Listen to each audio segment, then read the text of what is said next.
All right, welcome back to the To Be Fair Show. I am your host, Johnny P. It's Old head real. It's Q. And we back. Before we get started, I want to tell everybody, please tap in on all socials at the To Be Fair Show. That's Facebook, Instagram, TikTok, Threads. Go ahead, hit that like button, subscribe, leave us a comment if you're catching this tomorrow. And yeah, hop in the super chat. All super chats read immediately. And happy Father's Day out there, everybody, too. Yeah, I Father's think Day Unc told us special. fuck Father's Day. That's what I'm saying. That's what I'm saying. Happy Father's Day to all the Okay. dads out there, man. It's been Damn, we got a good one. And damn. Yeah, I say F Father's Day, but all real happy Father's Day to all you guys. We don't get nothing though, at least not what we want. I got some. I got something. I got a little gift and a little 10-piece. Got a little 10-piece. 10-piece. What that was? That's what. Go ahead. I forgot what the flavor was, but it was good. Barbecue. Fries. No, it wasn't barbecue. Checks.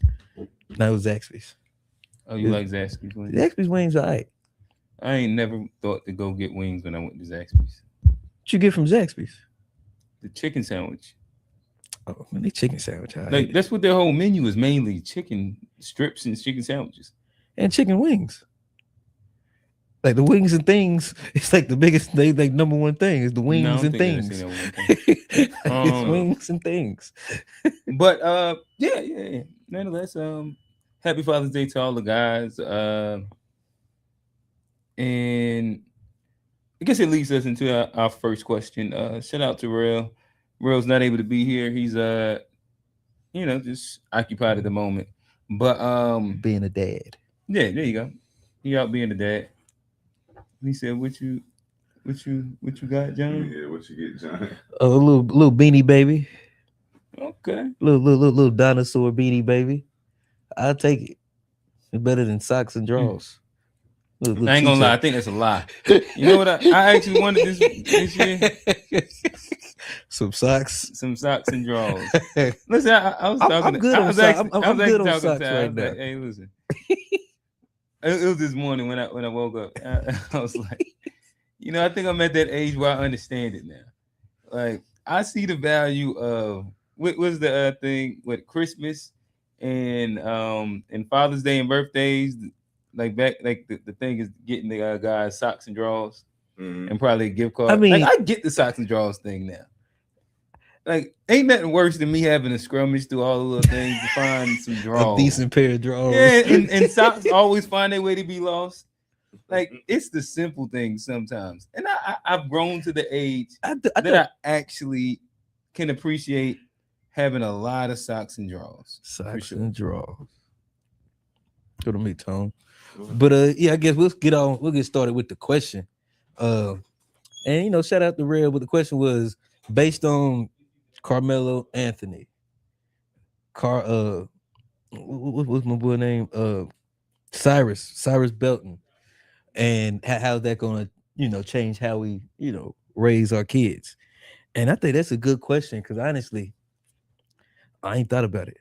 It's one of those things where it's like, my son's so young, it's to where, and he's such a good boy that like. What exactly?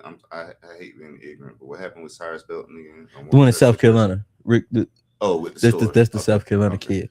It's sad because this stuff start running together. Well, you can't even keep up with all the names. It'd be so much, and I guess mine's young, but like, it's scary because what can you tell them? Because it's almost like you can't let it. And to me, I guess you can't let it affect what you're doing.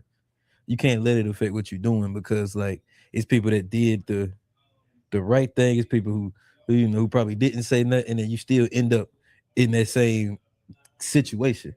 And I think that's the scary part. It's like, and you can tell them to have manners and respect authority. That'll still get you. You can tell them, hey, if somebody hit you, hit them back. And that could still get you in trouble. You can tell them, hey, look, listen to your rule, don't steal nothing. That'll still get you in trouble. So it's almost like you're damned if you do, you're damned if you don't. But and to me, that's why you gotta just, I don't know, it's tough. But I wouldn't let stuff like that affect, what I'm telling my kids. I'm still giving them the same message. What I believe is right. Yeah. And just hope that,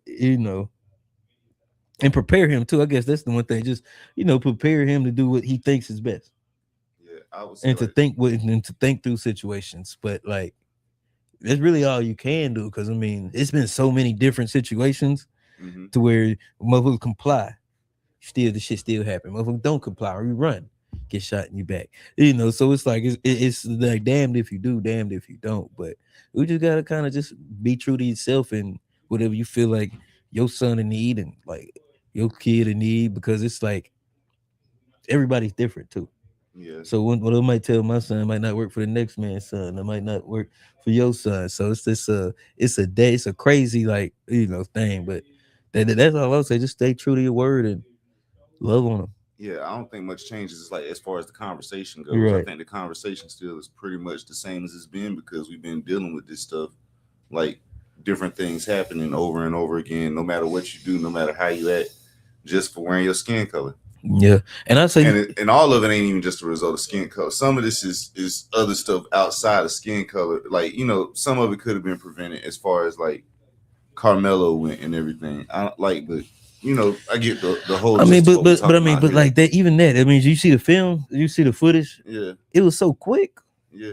I mean, it's just And the footage to me was hard to tell what was going on. yeah. I mean, I can't really tell nothing, but for me, what the footage told me that the shit happened so fast that how could it have been premeditated? Yeah, To me, like what I saw was a reaction, not like I'm coming in this place to catch yeah. a body. I'm trying to figure out what footage they was. It's like something is off about this whole case. Well, the footage, like it can't be the same footage they played in court and tried to argue. That's what They tried to argue that it proved something because that because I'm like I footage, don't see nothing other than just the timestamps. Yeah, But like you can't really see the scuffle. You can't really see what like you can't. I mean, it's blurry as hell. It's the you can tell the camera's on the other side of the field, and it's a wide angle, and then they like cropped it down into like certain parts so you could see certain parts, and then it's the image quality is blurry, it's grainy, can't really tell nothing. So that's the only thing. It's like damn, you know. yeah, But like, and I guess the one thing I can't think of is know your rights, know like or know the laws. yeah. Maybe not even your right. I mean, you got to know your right, And but even you got to know the laws, and I think that's important. that's all part of the conversation anyway. It should be part of the conversation in the first. Like that should have already been part of the conversation. You need to know the laws, like as much as possible. Like you can't avoid certain stuff, but there you can lower the percentage of certain things happening by not being in different places and not putting yourself in. There's still certain things that you can do to like Give yourself a better shot. give yourself a better shot. And again, like, I mean, there's things like your P's and Q's Mm-hmm. that like tags. I gave me a hard time for that, but like that's one way to make sure you don't have them interactions. Yeah. Speeding, fuck you driving 100 miles per hour through the city. Like not only is that gonna might get you like in trouble with the cops, you might just kill yourself. Mm-hmm. Doing that. So I mean, it's little things like just being like responsible and just being a good citizen Mm-hmm. to where like you're not causing too much unnecessary attention or unnecessary negative attention Mm-hmm. to yourself. Like you don't want to be the kid that's like you see him driving 100 miles down the road, or the kid that's at the park being belligerent or fighting and stuff. Like there's certain things that like as an adult I can understand. Like okay, they're just kids, but like that's what gets you in trouble is the not necessarily being a kid, but the going with the crowd when the crowd gets too big, I think driving certain ways when you gotta come like and it's when you first get your license, kids are stupid. Look like them 16, 17, 18-year-olds, I drove stupid as hell when I was a kid. So, but it's stuff like that like we gotta like drill in home. I think what we missing is people don't be showing kids the result of what can happen sometimes. Like people don't like if you don't know the result or why like why I'm telling you why I'm telling you this. like yeah, like I ain't just telling you this to be a dick. Yeah, like let me show you something. Like bro, like something I've been through, people I know been through, or I've seen somebody go through it, and I'm like, just listen. But I get, but like that also take. And here's another thing, another caveat to it is like, yeah, you can tell your kids all this stuff, but you got to build a relationship and a bond with your kids where they'll actually listen to. Yeah. Because I imagine a lot of these kids that end up in this situation, they ended up in this situation not because of lack of parenting, or not because of it wasn't somebody that didn't or lack of people that cared for them. Mm-hmm. but sometimes like when I was a kid, social media wasn't even what it is today, but it was so hard to listen to your parents over society. And man, this shit 10 times harder now. And so you gotta like you gotta keep them close. And I guess that's the one thing also is if you keep your kids close, you can you can have more influence over them. And Well, I think a lot of the issue now is practicing what people like people tell their kids one thing and then they act a different way, or they don't see no shame in their actions and the kids learn to emulate their actions. And like some of our stuff is built off of trauma. Like it's like even different reactions. Like some of us was raised in ways like it's hard to undo certain things, and you don't necessarily want your child to act in that way, but you do it. So you make an excuse for your child because you do it. well, and I think that's a big one. Cause that's something like even like I would get frustrated with like my parents for a long time where like they do stuff, but then I come around and they not gonna, Mm-hmm. you not doing certain things in my presence, which like I get it as a kid, but like well, I didn't get it back then, but now I do. Yeah. Like now I do, cause it's like my pops ain't wanted me to see him in a certain light. Yeah. Like he ain't want to be like drinking around me and stuff, even though he drank, but like around me.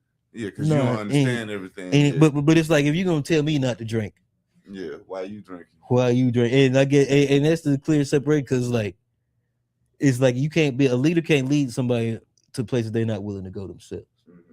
And it's like your parents like and I mean there's a lot of kids that like their parents be like don't do this, don't do that, and then you go and see your parents doing it, and you get that like it's a dissonance. You don't know like and you saying this, but you're doing that. And that can be confusing. So I think that keeping them close, but that separation is probably something that's good too, as far as like being like you can't let your kids see everything. Not everything is for kids. Some things are strictly for adults. And we live in this generation where we want to include the kids. So I see like some on Instagram when people they be cussing in front of their kids, talking about like all kind of just crazy things in front of the kids. And you're like, damn, like I get it, like there's your kid, but like hopefully you're having conversations outside of what you're talking about because they just get that side of you. It's crazy. Yeah, I can't even say nothing about how people do because it's like I don't like it's so many intricacies in the way people raise their children nowadays. Like you got people who cuss around their children, but their children respectful because they still taught their children to be respectful. And then you got people whose children they let their kids get away with everything. Like they cuss around their kids, but they let them get away with everything. And then you got some people where the kids be good as hell in front of the parents, and when they get out on the streets, they be demons. Yeah, like the preacher kids. And PKs was like that growing up. PKs was mostly freaks. That's what I remember. I knew some bad. What? You can only be but so bad as a PK because your parent, if they find out, they will they will beat your ass. But they were also like masters at not getting caught. Yeah, a lot of them were like masters at not getting caught, and he be some demon. But there's you can find a demon or two in them PKs, but see them in church, they all prim and proper. Yeah, prim and proper. That LTO. Yeah, LTO say Happy Father's Day. Appreciate it. Yeah, appreciate it. What I'm talking about? He was talking about getting Zaxby's. Okay, a rant for a second. He was saying I need to get Zaxby's for Father's Day when niggas' mothers get diamonds. Oh. Hey, look. We gotta start somewhere, Unc. Gotta start somewhere. Like the ladies ain't start off getting diamonds. You gotta work your way up. Gotta work your way up. I seen this girl talk about how she went in the store and went nothing in there for Father's Day. She said when you go in there Mother's Day, everything be Mother's Day out. But like this is the crazy part though about like Father's Day falls in a weird spot now with Juneteenth.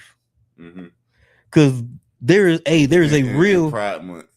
That's not a holiday. That's not a holiday. Father's Day and Pride Month. That's not a holiday. It's not a holiday. Like shout out to y'all, but it's not a holiday. Like shout out, no offense, that's not a holiday. But like I think Juneteenth has taken away some of the thunder from Father's Day. Because like leading up to this week was a lot about Juneteenth. And especially with the World Cup and stuff. Like I feel like June and it's a federal holiday that gets the day off. Did you go to any Juneteenth festivities? I did not. I did. I ain't really do nothing on Friday. My car fucked up, so I was. Yeah, my shit was in the shop, so I ain't really couldn't move around. Man, like I actually wanted to go to Noda to hear the drums. That's about it. I like playing, like hearing the drums on. That's about it. Yeah, nah. I mean, oh yeah, shout out to you saw the boy Alex Freeman. No. Black man on the American team. He scored. Oh, okay. He scored a goal on Juneteenth. A black man named Alex Freeman on Juneteenth. Symbolism just writes itself. Hey. Symbolism just writes to me. I think that's like. Or this was in what sport? Soccer. Oh, or was it scripted? You can't. We just had. You can't script. We can't script the World Cup. They were scripting it. They were right. You can't. I don't think you can script the World episode. Cup. Hey, matter of fact, we just had that conversation. I won't quit telling because why they do a commercial the next day. But I forgot there was some. I meant to send it in, bro. There was a WWE commercial the next day, pretty much alluding to sports being WWE. I wish I got dang. Oh, I it ain't was like see the that very next day they had a commercial. I ain't see that commercial that alluded to what I was saying. I ain't see what LTL said. She said it was her birthday this month. Had lots because Uncle's asking what she been. She said it was her birthday this month. She had lots of homework. Oh, she talking to Unc. She ain't talking to us. My bad. Hey, but Q back in here. We can get his perspective on the conversation. So yeah, we talk about like what you saying to your kids after the Cyrus belt and the Karmelo Anthony. Like, are you changing anything that you say to your kid? You keeping it the same, or does it? Me, I personally, honestly, I haven't had like a change in conversation. Yeah, I don't know. I guess I don't like explicitly let the world events dictate the way I raise my kids. Like I try and raise them with specific morals and values and like understanding, and then like we might have talked about it and asked him kind of like what was his understanding of whatever, and from there, you know what I mean, yeah, we kind of moved on. I don't know, I don't like explicitly parent from like a scarcity mindset where like as soon as something happened I go like, hey, 9 to 5, what is it, 9 and 2, whatever, 9 and 2 and 11, whatever the thing is, anything like I don't know, that's just not my shtick personally. Well, yeah, it sounds like I guess you want to be more, you know, proactive versus reactive. Yeah, and like you changing the, you know, and I guess there's certain things where you gotta like address it, but like if this changes how you're doing, you're being more reactive instead of proactive. And the proactive is having these conversations about like, you know, behavior, you know, expectations of behavior and stuff beforehand. Versus like, so do you have conversations or do you plan to have conversations about your kid being American? He's gonna have to be in America, for sure. So at what level, when does it get to being black? I ain't really thought about what he. So, like, I don't think I'm gonna raise him any differently. So are you gonna have conversations with him about being like South Carolinian? I'm gonna have conversations on how he should act. Okay. And how he should behave. Period. Okay. I don't know what you want. I don't know what you're getting at. I don't know what you're getting at. But he gonna just know how to act. My point is that black people are the only ones that have these conversations, or supposed to have these conversations with their kids. In America. That's my only point. Okay. Americans just on his face, they don't do that. I don't know. I mean, there's a lot of Americans that do. There's a lot of fucking Americans. They're Americans. They black. We black. I mean, they're Americans too, though.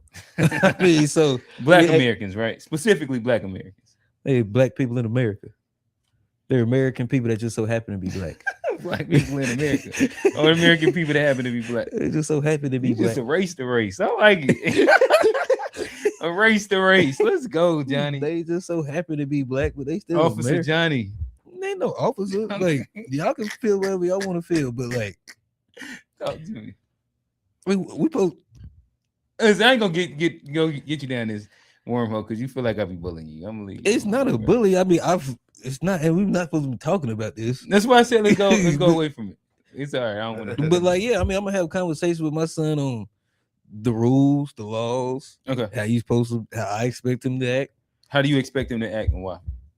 I expect him to be respectful of authority. Okay. I expect him to question things though, like not just blindly. I want you to be a critical thinker, and like somebody says something, just don't accept it. But you do. He got a hoodie on in the store with his hands in his pocket. Can he? Yeah, I'm asking. I'm not. I'm not the dress code police. Like, okay, you cool with him going in I there? ain't got nothing. Hoodie on, hands in pocket. To them white folk, Asian folk establishment. I mean, I haven't thought about that. Like, so I don't see why not. I mean, if there's a rule that says no hoodies, then you can't wear your hoodie. You got to follow the rules. If it say no hoodies and stuff, you can't. But like, I'm gonna tell them to follow rules. Know the laws, follow rules. Know the laws, follow rules. Protect yourself. Yeah, I mean, I think those are the most important things. Sending somebody out here in the world, a black person out here. Whoa! How you do that? Okay. I mean, but hold on, wait a minute. But like, but like, wilding, John. I'm not wilding, but like, I'm a person. Like, my son's a person. He's a black kid. He's gonna be a black kid. He's gonna be a black man. Why you do this right here? Because I feel like I gotta talk to him if I gotta talk to him differently because he's black, then I'll do that. But that's not gonna be the main stick of like when I'm teaching who he is. Like, he gonna be a person. He gonna feel the way he want to feel, think what he want to think. But you do have to understand what you're up against. What is he up against and why? Racism. Why? Because they're mean people in the world, evil people in the world. Okay. And they're gonna be bad people no matter what. Like, but that don't mean you live in a bad country. Just because there's some few bad people. But like, you gotta understand when you come across bad people, what to do, the protocol and stuff for sure. But I ain't gonna change how I talk to my son based on. Well, like, my son's too young anyway, so I ain't there yet. But when he get there, okay. You say you black. Give my quotation. That's fire. I like that. I mean, is your son just black? Black is an important part of who he is. Okay. Yeah. Yeah. Definitely. Black first for sure. That's what I was saying.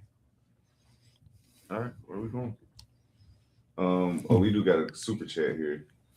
Unc said, what was the best present that any of you guys ever got your father for Father's Day? And also, what was the best present you guys have ever received on Father's Day? So personally, I don't we don't really have like a gift giving family personally. But all right, so I'll answer the question directly though. I think Todd just got me like the Beats headphone with the Beats pill one year. She's gotten me the iPad that I was just using previous. Like, Taj is she's a gift giving person. And it's kind of like her love language, where like she's really good at like gifts and doing that whole thing. So I have personally gotten it, but at the same time, like this year, I feel like I'm good. Like, I actually am cool. But it's also because like I don't know, like I don't come from a gift giving family, so within that, I don't know, it just feel uncomfortable to get gifts a little bit for me. Probably sounds weird, but yeah, like for Mother's Day, Father's Day, birthdays, Christmas or Kwanzaa or any celebration, like we didn't really grow up giving gifts like that, so it's not a part of like my personal culture. Johnny, I can't remember. Well, like I ain't been a father. Like I can't even answer that second one. Best I've gotten, but the best one that you gave yet. So yeah, I'm trying to think. I got my dad. He really wanted. It was this pair of slippers one time that like. It sounds crazy that like, but like he really wanted these shoes, and me and my mom, we were looking for them, and we finally found him. We had to go all the way up to Concord Mills, got him, brought him back. And he just looked like he got him. He like, it's not the fact that it was the best gift ever, But I just saw like how much he like enjoyed them shits. Like he just wore them motherfuckers out until we like the second time we ordered another pair. We went online and got them, and yeah. So I mean that's probably probably I got him a pressure washer one year that he used the fuck out of too. Pressure washer. Pressure washer. He liked that. I'm trying to think. Toolbox. He liked the toolbox. I got him one year. It had the tools in it. He already had his tools. He just needed the box. He needed a bigger box. He had like a small older one, and then I got him like the big rolling kind that roll, and it's got all the organization in it. I even put it together for him too, but that I don't know how much he liked that one though. But them shoes, he wore them shoes out. He wore them shoes out. So I guess that would probably be the best one. Okay. The best gift I never received. I ain't really got no Father's Day gifts. Okay. Hey, my story really happy there. Probably the best gift I ever gave. I can't to my dad. I can't say legally on here. But the best gift he would have appreciated what he used. It was a bouquet.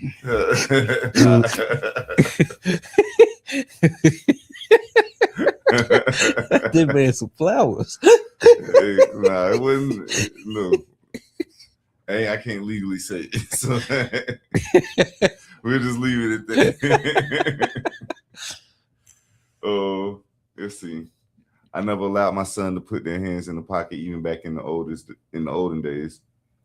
Q, I gave you Christmas gifts every year until you was damn near out of high school. We talking about Father's Day though. What Christmas got to do with it? Yeah, Christmas gifts. Talking about I imagine you did. Yeah, like I gifts isn't like necessarily with that one things say? that really stick. John sound like a solid son. I was all right. I was all right. What's next, man? What we on? What you got? My question was because this to me, I think that this ends up being a conversation that you see a lot online. I think recently Akon came out and was having this conversation where he was like, "Hey, all that going to your graduation shit and I don't know." He was naming like a bunch of things. That's for the mom. I'm out here getting to it. And you end up hearing a lot of times there ends up being, especially when you get into higher profile, but even lower profile, there is the archetype of the provider dad that goes out, brings home quote unquote the bacon. But because he's bringing home the bacon and he's providing at such a good level, he's not necessarily there. He's not there for events. He's not there for the games. He's not there for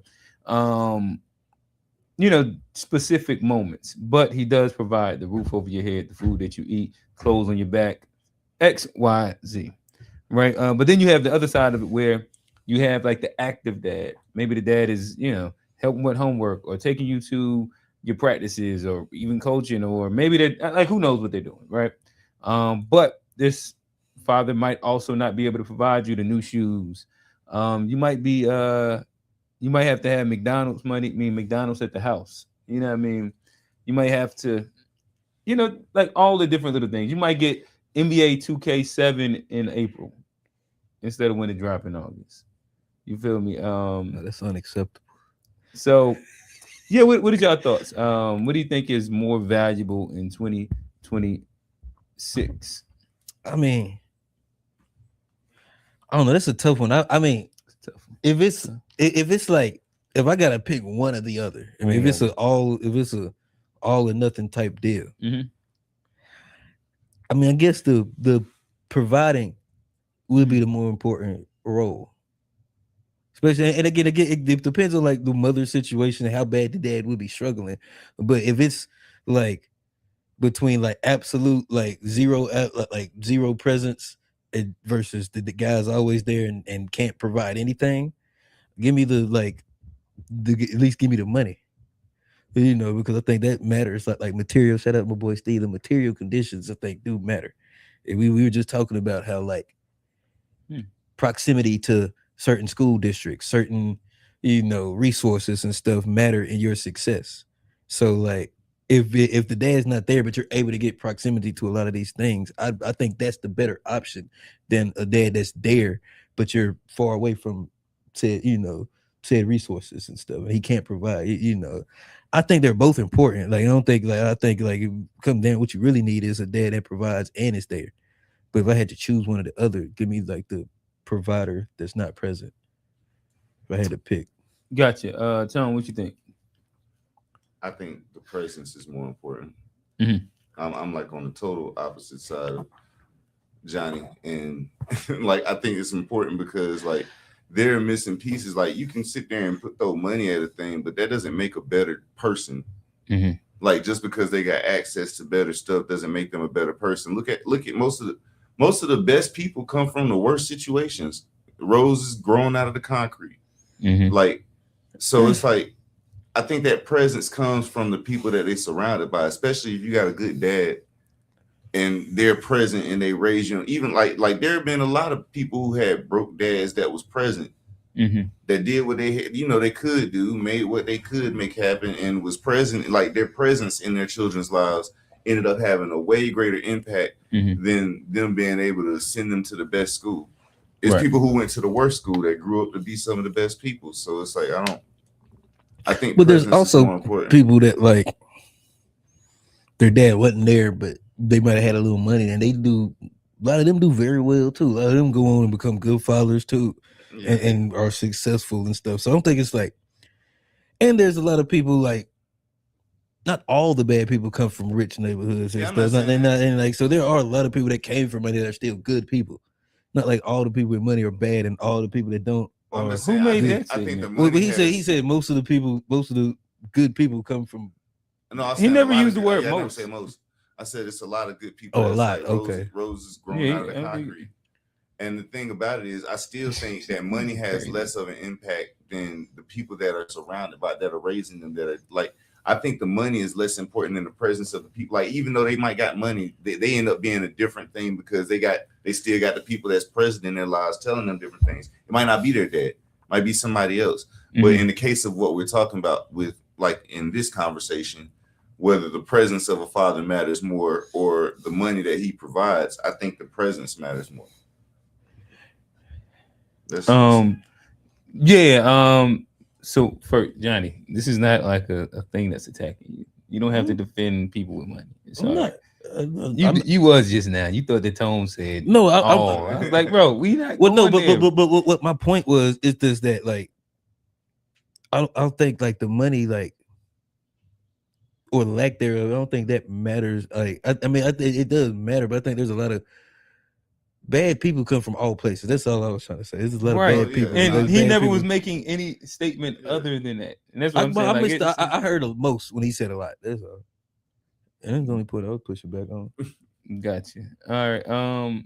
But no, I do land on Tone's tone side of it. Where I think that presence matters a lot. Especially if you're an active, knowledgeable dad, where you're able to instill lessons, give character, morals, principles. I think that there's just a value to that. A part of this conversation came from, I can't remember who I was talking to, but I was having a conversation where there has always been a trade-off that I have always negotiated with myself, and that one was that I would always have time, in a sense of like, whether it was weekends. I've never worked jobs that didn't, well, I guess until now, but jobs that didn't allow me to have weekends, because of weekends I was always doing something with my kids. Of course, I never wanted to work jobs that had me there pretty much all the way throughout the day, so that where I wouldn't be able to get my kid after work or anything like that. To me, like that was always just very, very important, to where maybe I could have chased a bigger bag at some point in time, but I never deemed it worth it, in the sense of like, to me, the trade-off would always be like every other day I was going to have my son. But I think your case is a little different than like what we're talking about here. We're talking about a struggling dad. I don't think you ever like But struggling. well, I mean, there's a difference. I definitely was struggling at a point. Like maybe not ever, but I mean, but like for the longest time, you've been doing like, but you wasn't struggling. It was I'm talking about the trade-off that I decided early on. And Like, so from this was like me coming out of college, my first job. Like, I was a teacher assistant, an interventionist, a teacher. Like, prior to working at Town Square, I wasn't working lucrative jobs per se. But that was a part of a trade-off that I had an internal dialogue and negotiated with myself. Like, which one did I value more? We can all just go be truckers, but might be missing for a couple weeks, couple months. But that's it's a trade-off. I'm not here to say either one of them is bad either.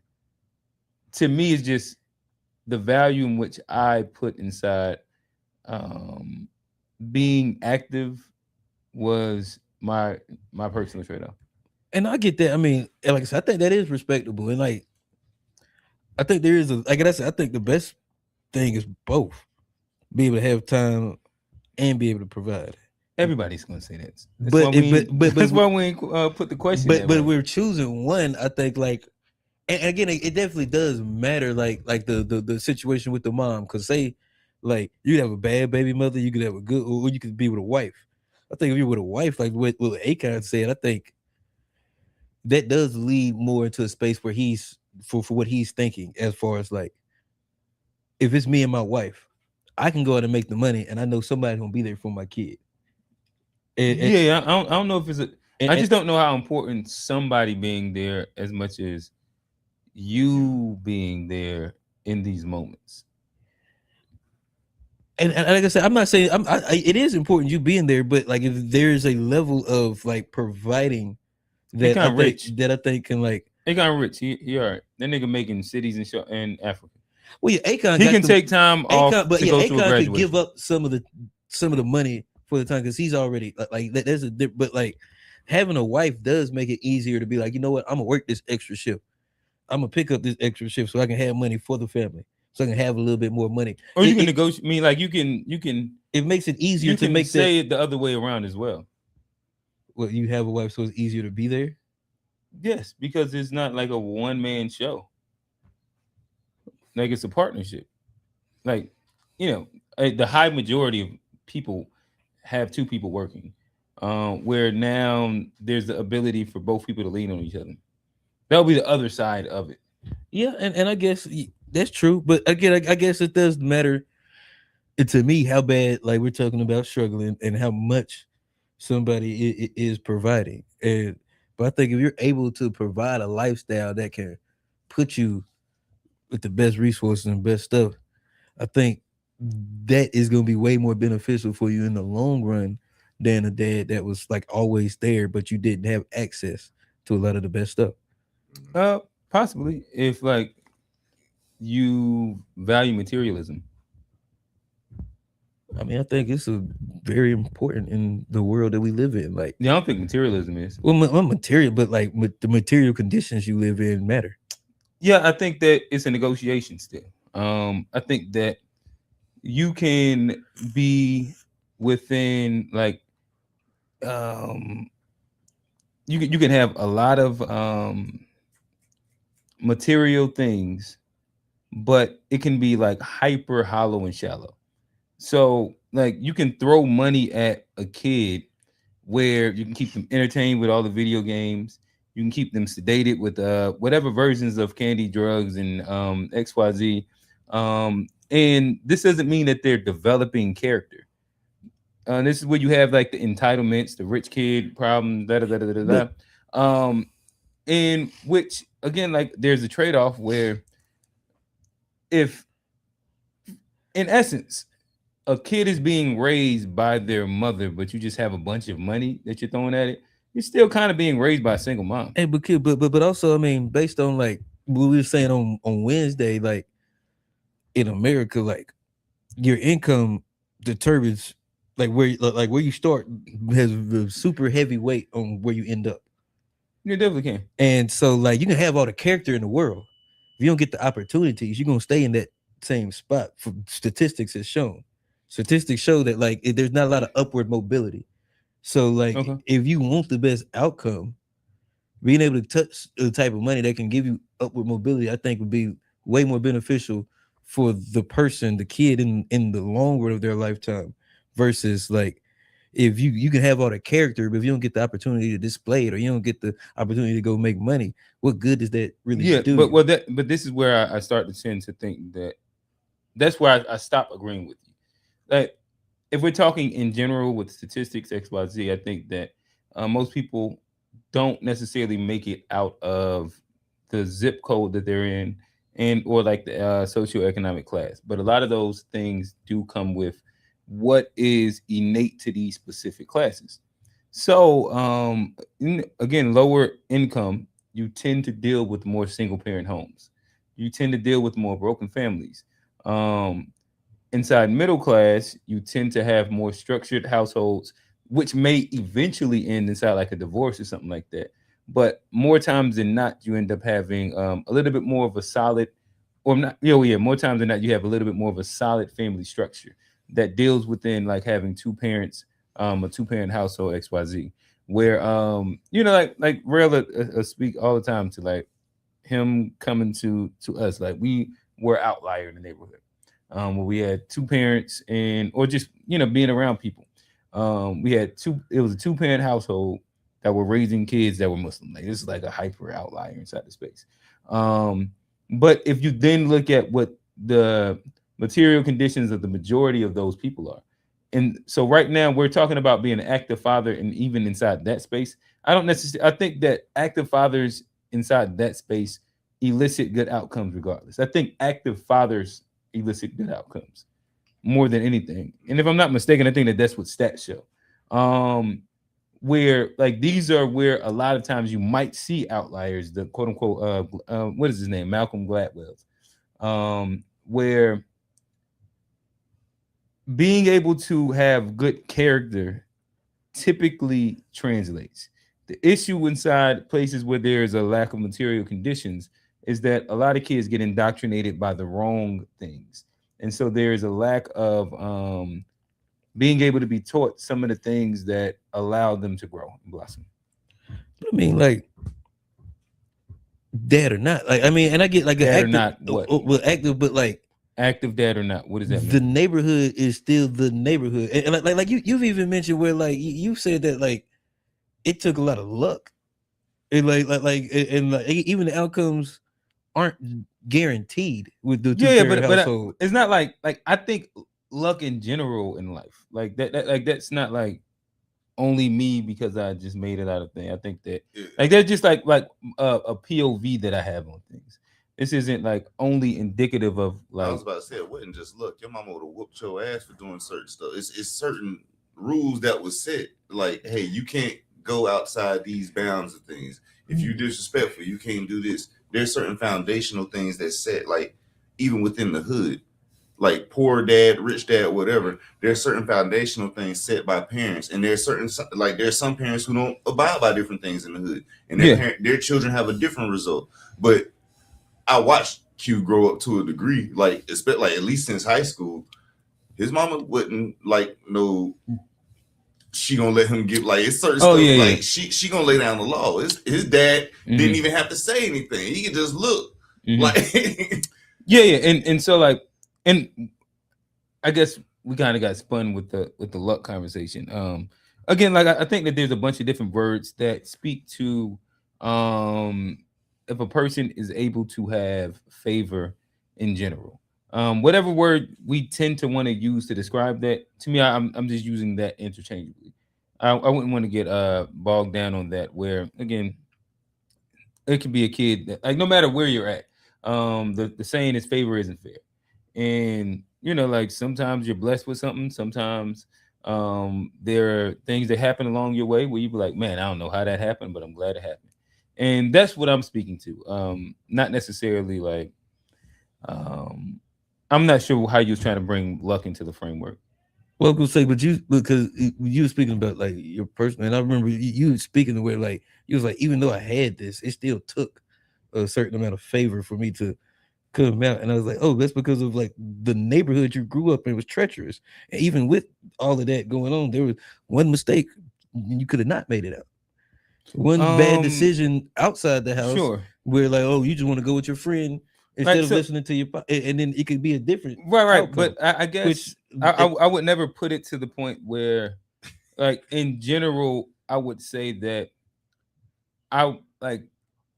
there's a preference to doing said thing, i.e., like, growing up in that, like, in which, like, again, like, I don't even think I grew up in like the craziest neighborhood. I'm about to say but like bro. Yeah, like there is a lot that happened around me, and I think that there's worse neighborhoods in the city of Charlotte, but then also, if you're inside any neighborhood that's deemed a hood of any sort, there is a normalization of what you grew up in to where it's not crazy. So, like, I remember, I'm not saying it's crazy, when I came back from college, great, like, all the times that I ever rode down my street, I never noticed that on that wall it said like Blood City or some shit like that. Never would have thought about that. I'm riding, and I got a cousin from Virginia that's in the car. He said, Blood City. Where we at? Like people say about Hidden Valley. They was like in Elizabeth City, they be like, you in the Hidden Valley? Oh, that shit is. Oh shit, like, bro. Well, like, there's things that happen in these neighborhoods, but like the and you like usually got to be in wrong place, like you know where it's happening. Like, I can see right up the street. If I avoid that little spot right there, even so, it was like and right down that way. Wrong place and wrong time situations most of the time. Like, you was in the wrong place at the wrong, not even at the right. Like, you in the wrong place. You shouldn't be there. You know you shouldn't be there unless you down with the wrong people. Like, unless that's your world of things, you knew not to be in it.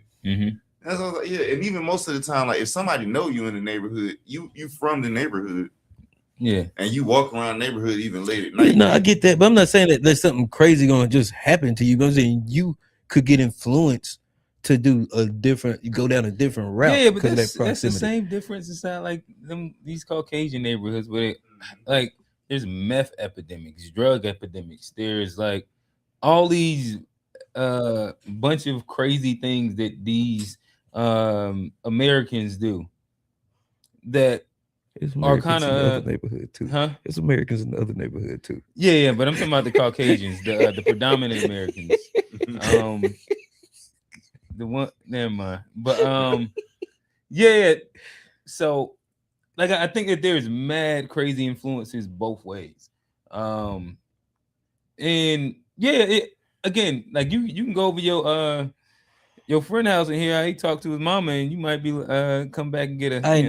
Nope. I ain't never been influenced that way. You ain't never been influenced. But I saw them white boys talking crazy. You could have tried to be a predominant American. Tell his mama, yeah, get out of my face, mom. Get out, no, mom. That's for them predominant Americans. You go Johnny. wash the dishes, mom. Ain't no way. Ain't no way. Leave that to the predominant. So we got a super chat from he said, I lived in struggle areas growing up. My first apartment was in struggle area, but until I bought my property, I didn't live into a struggle area. I bought this house because of regentrification, and I was damn near 50 years old then. So he's saying he bought back into the struggle to regentrify, or I'm thinking that's what he said. Yeah, I think that if I can imagine what he's saying is that he bought into a space that his property value is going to be worth a lot inside years because they're going to regentrify.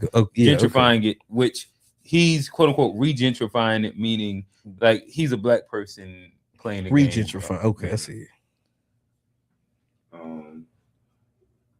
It's nuanced and circumstantial, hard to generalize when there's so many factors involved. Right.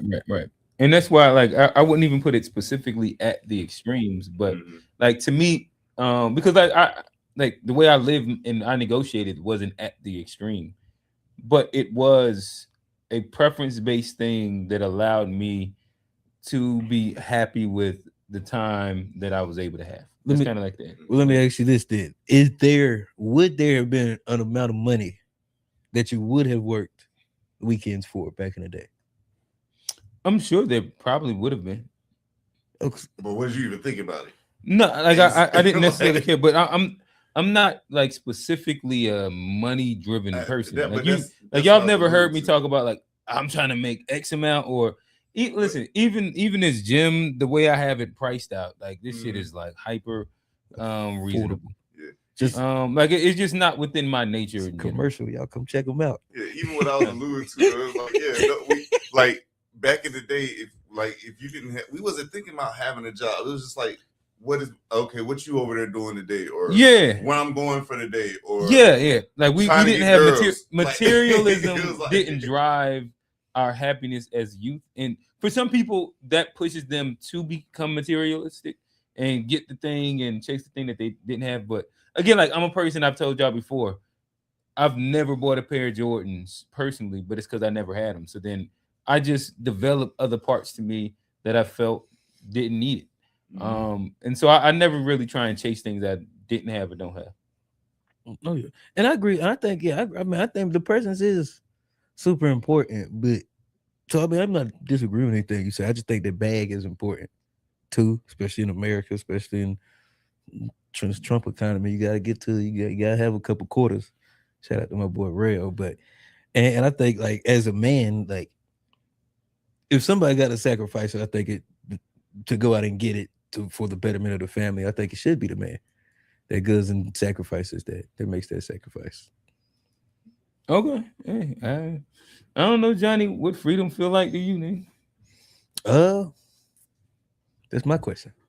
Clearly, good segue. That's my question. But shout out to my boy Alex Freeman on Juneteenth. But that's where my question come from. And yeah, it's just what is freedom to you? I want you to answer. I want y'all to answer it. Then I'll go. What does freedom mean to me? It's autonomy to do what I prefer to do. In which, yeah, I don't know, like, what is freedom? Yeah, I think that's kind of like the main thing. Is the autonomy to be able to do what I want to do. Of course, like there's constraints whether you go on local, country based, legal, XYZ, but all within good framing. Yeah, I think freedom that's what I would constitute as freedom. Is that too vague? Or do I No, I don't know how I would word it any differently. I was sitting there trying to think if I would add anything to it. It's not really much I would add to that. Yeah, like do you got like a framework for us to work within to where I can expand more? But that's what freedom means to me. Okay. Well, no, I mean to me, I got a similar thing, but I think there's two types of freedom. Okay. That you always hear like you got the shackles and bonds, and there's a physical, freedom somebody can take away from you. Then there's a freedom of thought that some people can take away from you. And so I think like where are you going with this? I'm just saying, look, let me cook. But I think the ultimate freedom is to not only like do whatever you want to do, but I think the ultimate freedom is to be able to think whatever you want to think. And I think we just celebrated, America's about to celebrate 250 years. Black people, we're celebrating 1865 to now. I don't know how many years that would be, but it's not 250. It's not 250. Not quite 250. It's not 250. And and then even after the Juneteenth, we had another 100 years of quasi freedom. Where like, segregation wasn't really, I mean, we had a little bit of freedom, but it was we couldn't really do what we wanted to do.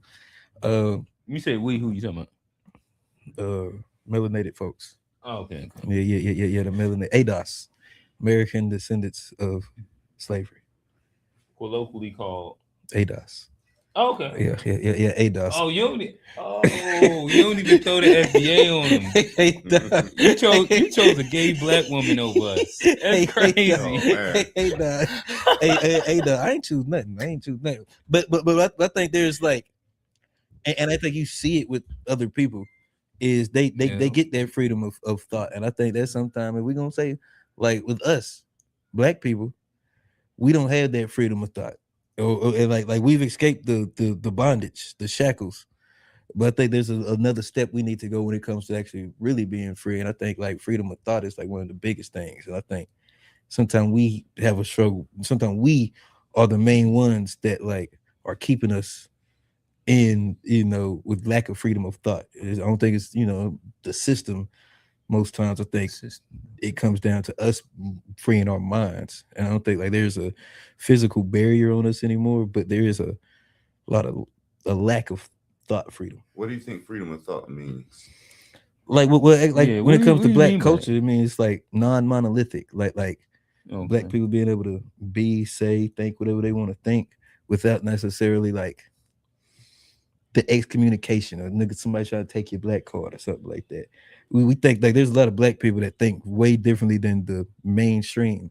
And a lot of time, if the mainstream don't agree with them, they be, oh, they not black. Or they try to cancel out their blackness like they ain't who they is. And I think until we can get past that, I think like that's a lack of, you know, that mental freedom. The crazy part is I don't actually think that's a lack of freedom. I think that's more so like, well, the lack of freedom comes by choice almost, because you're free to think whatever you want to think. Yeah, isn't that them also exercising their freedom? I think Yeah, that's what that's exactly it. It's like they're still exercising their freedom. You're just taking offense to the way they're exercising their freedom. Like it's like we want to think what we want to think, and we want everybody to be okay with. Well, here's a better example. Kind of maybe explain what I'm thinking. Like they say we have the freedom to vote. But as a black person, if you don't vote Democratic, yeah, no, I actually, you don't vote Democratic. You don't vote Democratic. But then, but do we really have the freedom? Yes, nigga. We done had a conversation too long now. Like this isn't like a new conversation. This might have been introduced inside like our generation in like 2016, 2013, 14.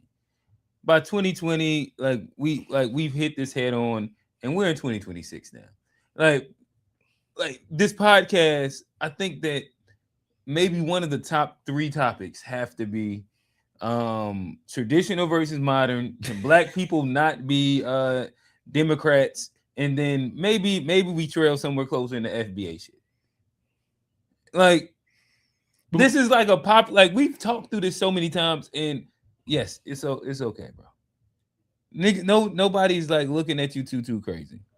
It's been me or like in general. I think that this has been a conversation that's been hit head on too many times. The Democratic plantation. Everybody know what that term means now.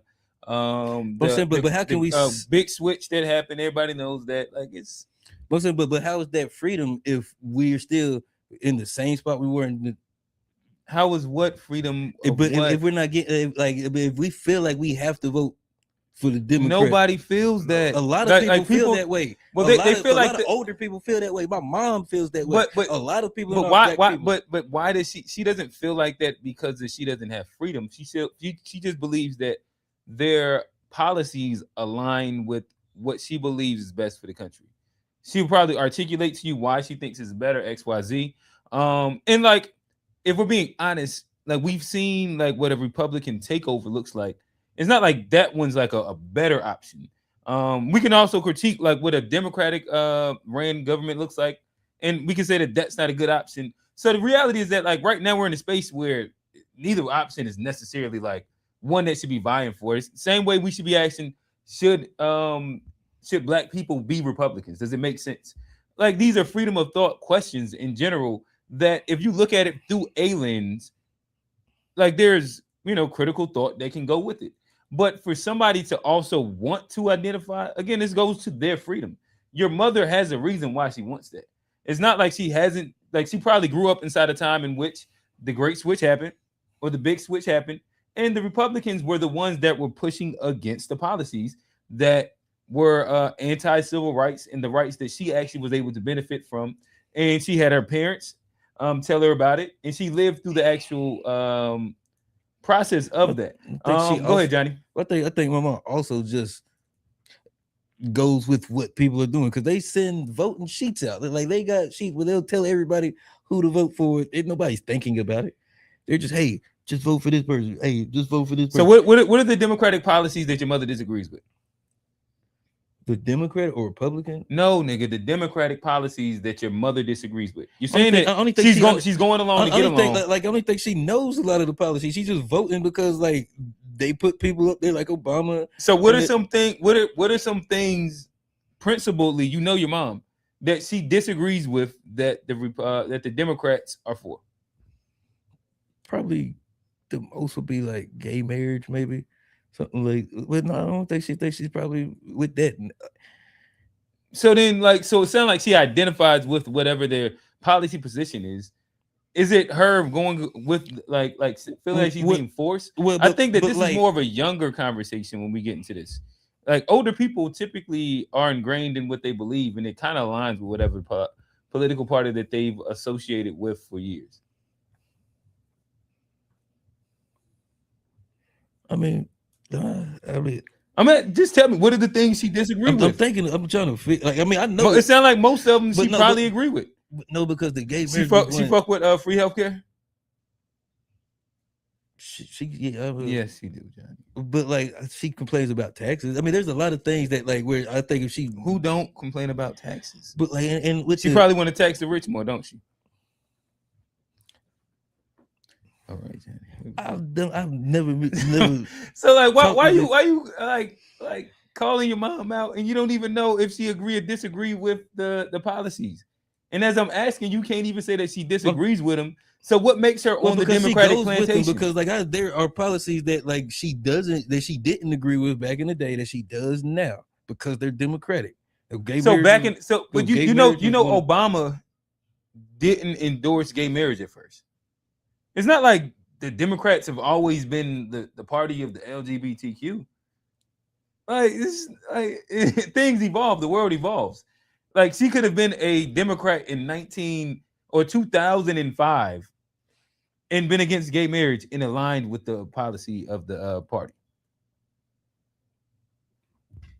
Okay, maybe. Now, what are some Republican things that she's for? How about that? She's super Christian. So it's mad black Christians. I think that are Democrats. That are Democrats. They're like being Christian don't make you and my thing and this whole thing wasn't necessarily about like. But if you're gonna say like, my thing, I'm not arguing for the Republicans either. I've always been a big advocate. You just said black people don't have freedom, and them voting Democrat. And they use your mom as an example because I think. But if she identifies with these like the party lines, like the things, what are some stark Republican things? Is she against like the quote unquote the welfare state? I'm trying to remember. Does she think that there's a need for assistance of sorts for people that are less fortunate? Not really. I mean, she's not a big advocate of like. Of what? I guess the welfare state. I mean, she's nice, but she's not like the biggest. Like, oh, I think everybody should do that. She doesn't. I don't think she's a huge proponent of like the Ukraine shit that the Democrats was pushing. I don't think. Like talking about like the war thing. Yeah, big war. Trump is also still going with. I imagine she's not like for the war in or America helping Israel also, right? No, she's with that. She actually is a big like. She don't mind that. She fuck with us helping Israel. She think like she think that. She think what? I think she's like. We ain't got to dive into like what your mama. Yeah, I was gonna say. Yeah, I mean, but yeah, I don't really want to talk about that. But yeah, but like, I think she don't necessarily. I think she just chooses something that like they say you're supposed to choose. I don't think people really go down and think. Okay. I think that I'm just tired of now like this, that like the.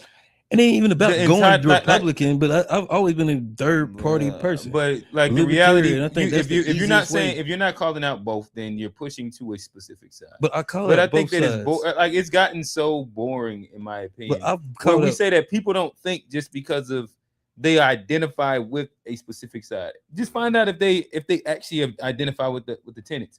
Because a lot of times they don't identify with the other side either. And then now you're doing the thing where which side has more things that I actually identify, or do I think is a better way? Or if one side like is an identity that I identify with more so than policy. But that's the same thing on the other side, though. Like there is an identity that comes with MAGA. There's an identity that comes with Republican. There's specific spaces and ilks that you get to in which identifying Democrat is looked down upon. It's not a part of like the cultural identity. I mean, and my biggest point with this is, I think like, because my biggest point is a criticism of both parties. To where I think I think white people should leave the Republican Party. I think black people should leave the Democratic Party. And I think there's a third party that will fuck up both sides. And maybe it's a lot of Americans aren't necessarily free. Outside of just black people, they're probably most Americans aren't free in this thought process too, because there's a lot of conservatives that fall with this same thing. I'll give them the same criticism as far as they're basing their thought on their identity. And I'm white, I'm evangelical, so I gotta go this way. I'm black, I'm a woman, I gotta vote this way. And I think that's not necessarily the most free way to think about your politics. Maybe, but then like I think that discounting certain things because of everybody doesn't want to play in fantasy land, I don't think that it's a negation of like the validity of their viewpoint. So saying that to say, if I am a Republican and my core tenets are maybe I want to be anti-abortion and I want to be like I'm just like a hard evangelical, whatever. There's a bunch of things that the Trump or MAGA or whoever I can go against. But if my overall tenet is that I want to make sure that this stays in place in general, in reality, practically, this is already existing and this is what I want it to keep as. I don't think that you're lost or you're playing sides because you don't agree with all the tenets, as much as like this is the practical real world thing in comparison to playing the maybe one day third party thing. And I think that that's okay. There's a space where you can be hopeful and vote third party. Hell, I vote third party just because one day maybe it's going to be a change.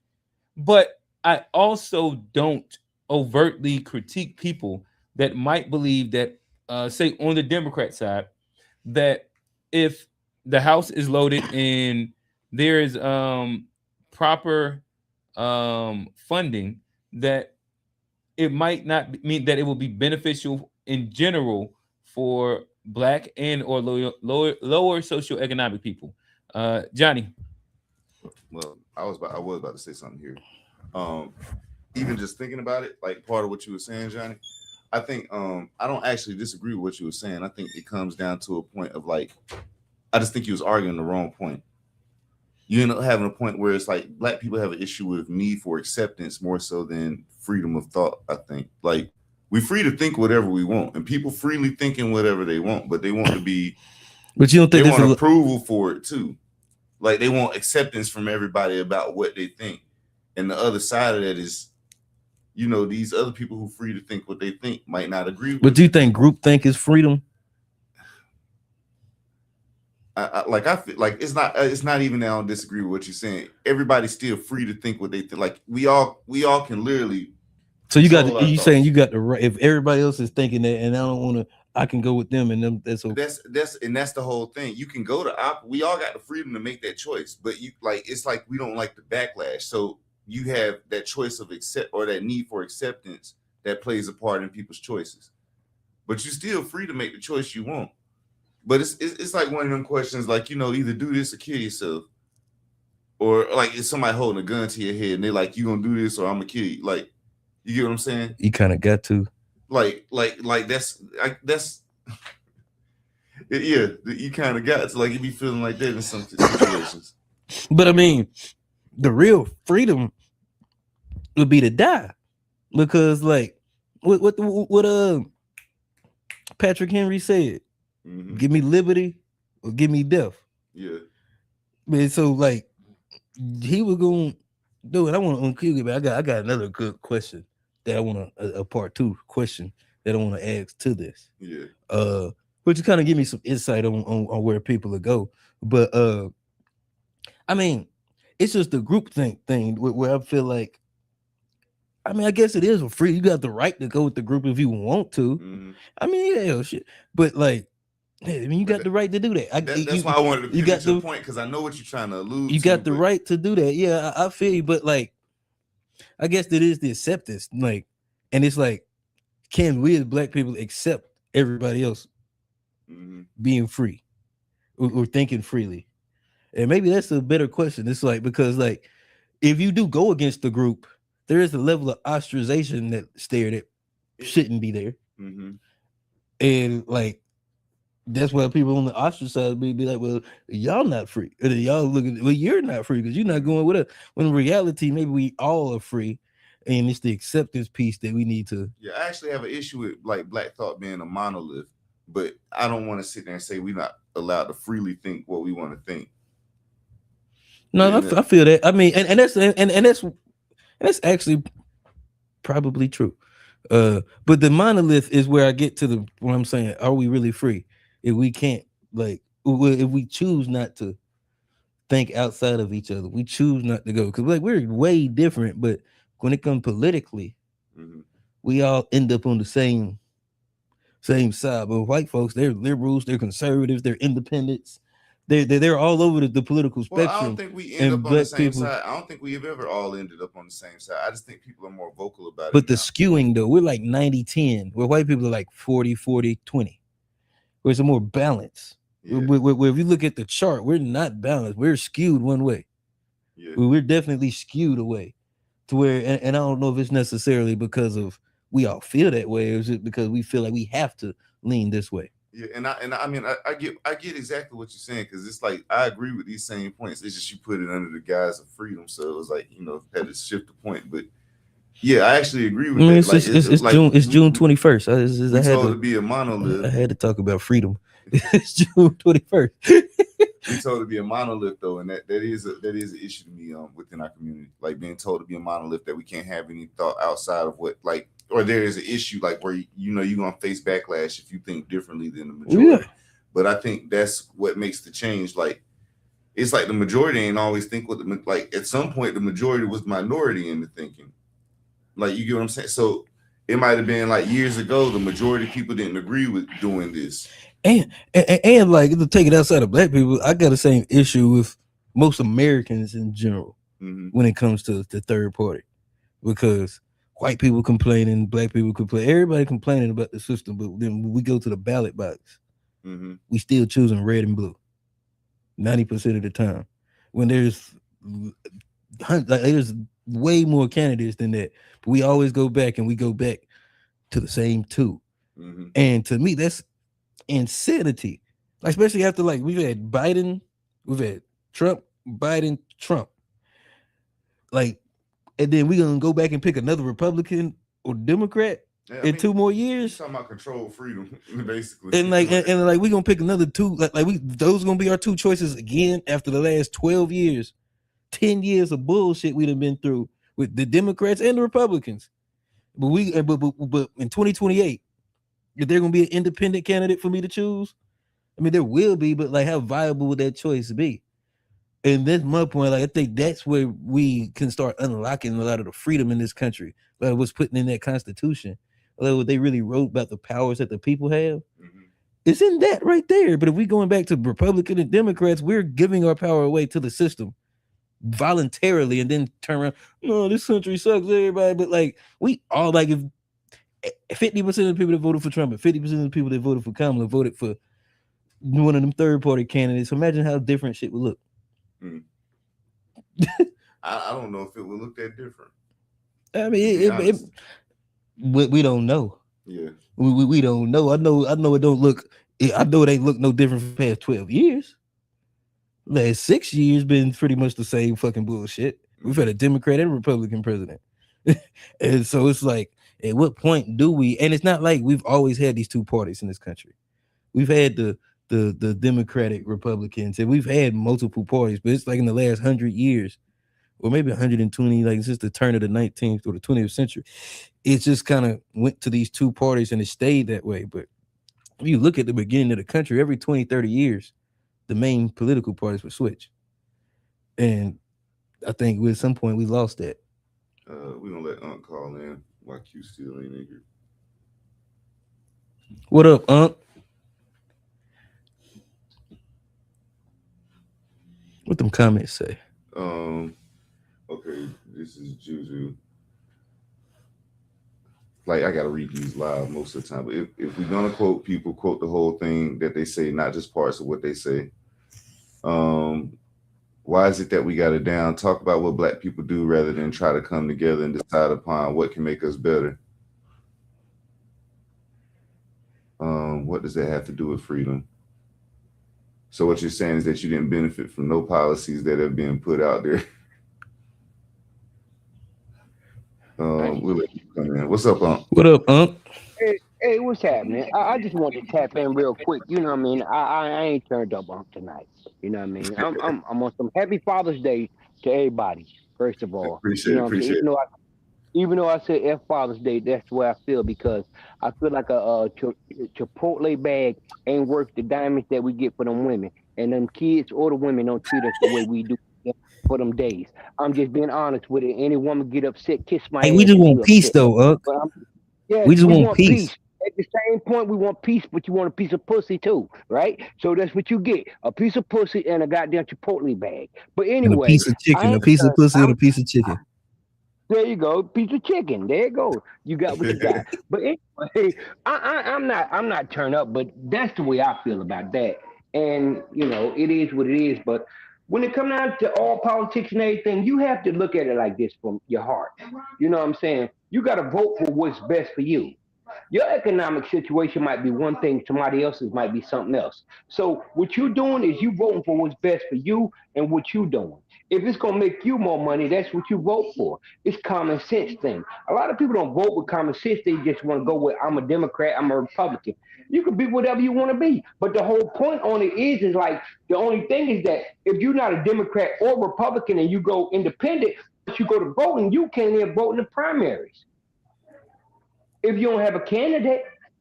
And a lot of Mhm. people don't understand it. You understand what I'm saying? You Yeah, go no, up there that's to vote, true. they gonna ask you what you are, But what I tell people is vote local. You know what I'm saying? Vote local, then do, and this something that's the same thing I always say. Vote local, do what you got to do locally, or this, that, whatever. Because when it boils down to it, I vote for president, but I don't worry about that because I know I'm not really voting for the president because my vote don't count. And we all know that by now. You know what I'm saying? Electoral college. But yes, the electoral college put in office who they want to, because they're supposed to be y'all. But you have a whole situation with them. Put them in office. I mean, two members of. You breaking up, Can you hear me now? Can you hear me Yeah, now? No, yeah. I'm saying, can anybody tell me two members of the electoral college in North or South Carolina? No, I can't. I can't tell you, Exactly. yeah, in any state. Nobody can. Nobody can. But I That's think there's a list. Illuminati I think type there's a shit. list, though, Unc. I think there's a list. Where's the all right? This is what I love you to do this, Johnny. If you okay, look it up and please in the future just put it up there because we always talk political. And if you could put up the list of the electoral college up there, I greatly appreciate it. You Yeah, know what I'm because saying? But I have never seen. I seen a documentary, like one of them, like the person was like showing, but it was just like some random shit. It was a while ago, but it's an All actual. right. Well, if you can actually get the list, that would be greatly appreciated, and let everybody know who it is, and we can do this, and we can talk about that, and we see who these people are, and we need to do a more I'll go back. Go in back. depth situation, far as in Went to the second one. who they are, and what they do, and why are they so important to put our president in office. You understand what I'm saying? That's something that nobody does, and it's with y'all guys. This will be probably the first series of a show that can do that. What makes these people that important in your state that they can vote for you when you don't even Well, know who they are? I And only you think didn't it's and no. but I'm sorry. there Go are ahead. certain qualifications to become an elector, though. Okay, with to be an elector, right? It's Yeah, certain qualifications. yeah, You I know think you got that? to be like nominated to be an elector. Who nominates them? I don't know that. Who is it that nominate? That's what I'm saying. If you guys could get more in depth into this, I have never seen a show with anybody's show put it out there. You guys will be the first ones that get in depth. This is reporting. This is news. You guys will be more than just a podcast. You guys could become an actual kind of like, you know what I'm saying? I'm just saying. if you could do that, and then you know what I'm saying, it takes a 2 p.m. couple of months to do whatever, and y'all come back and y'all put it up there, then talk about it, then everybody understand exactly what happens with it. But anyway, what I what I was calling because people vote weirdly, and you want to vote for a party, you want to vote for this, that, whatever. Vote for your situation. But Don't vote for why do you think people don't vote for their situation? because of ignorance. It's ignorance in years of people telling you that, oh, you black, you're a Democrat. You white, you're a Republican. Or you white, or you poor, you a Democrat. You rich, you're a Republican. That's not how it goes. What you do is you vote locally. Once you vote, if you can see that somebody is going to do something in your area, right? That's Mm-hmm. who you vote for. That's who you vote for. You vote for that person and the situation because the year's gonna be there. It's going only gonna be a couple of years, and I don't know what else gonna happen through there. But hell, if you know you need potholes fixed, and the Republicans saying they're gonna fix them potholes in your road, why you want to tear your car up? He gonna fix them. If he really standing, he Oh gonna shit. stand on grounds on what he's saying. Vote for him Tone and let got the him list. stand there for 2 years. Let him stand there for 2 years and goddamn fix them potholes. Why not? You understand? That's simply what it is. 2 years after that, kick his ass out of there. If it's somebody that's gonna happen to be where, you know what I'm saying, it's gonna be where the situations around you are gonna do good, vote for that person. It's Yeah. not about a party situation, it's a personal situation. Everybody need to be like that, no matter what your income is, because you know what I'm saying, when it comes to legislation and Electoral things college. like that, that's more on. I feel like that's more on you know what I mean. That that would be differently. But when it comes to locally, vote for what you got to vote for. And I don't have no problem with that. I don't have a problem with a person having an ID if they got to go vote. That's the most ignorant thing in the world. You have to have a ID to go buy a bottle of liquor. But you telling me you I can't had to have an have an ID idea to to go go by vote? this. What the hell is wrong with you? What is wrong with people thinking like that? I'm just being think about it. Don't nobody get You mad at Uncle being a Republican. He got freedom of thought, yeah, Johnny. exactly. That's why It we let is him on the what it show. is. It is Yeah. what it is. We Stop being worried about what other people think. that's why we that's why we That's actually what the problem is. Is hey that I get him some it be guys cadence that back want to there. be a Republican like you, but they scared to jump off the porch. That's the conversation we were just having. It's Oh, more for real, issue. Johnny? It's Did more y'all tell issue Johnny But to it jump around. off ain't the about porch? me, nigga. Who fuck Yeah, says Johnny would be Jump your No, the American whole ass off the problem, porch. but the whole problem is this right here, Q. Q, listen what I'm going to say to you. The whole problem is that I'm about to just turn independent, but my problem is with being independent, I can't vote in primaries. Gotcha. But you can You still know what I be mean? whatever and then vote independent though.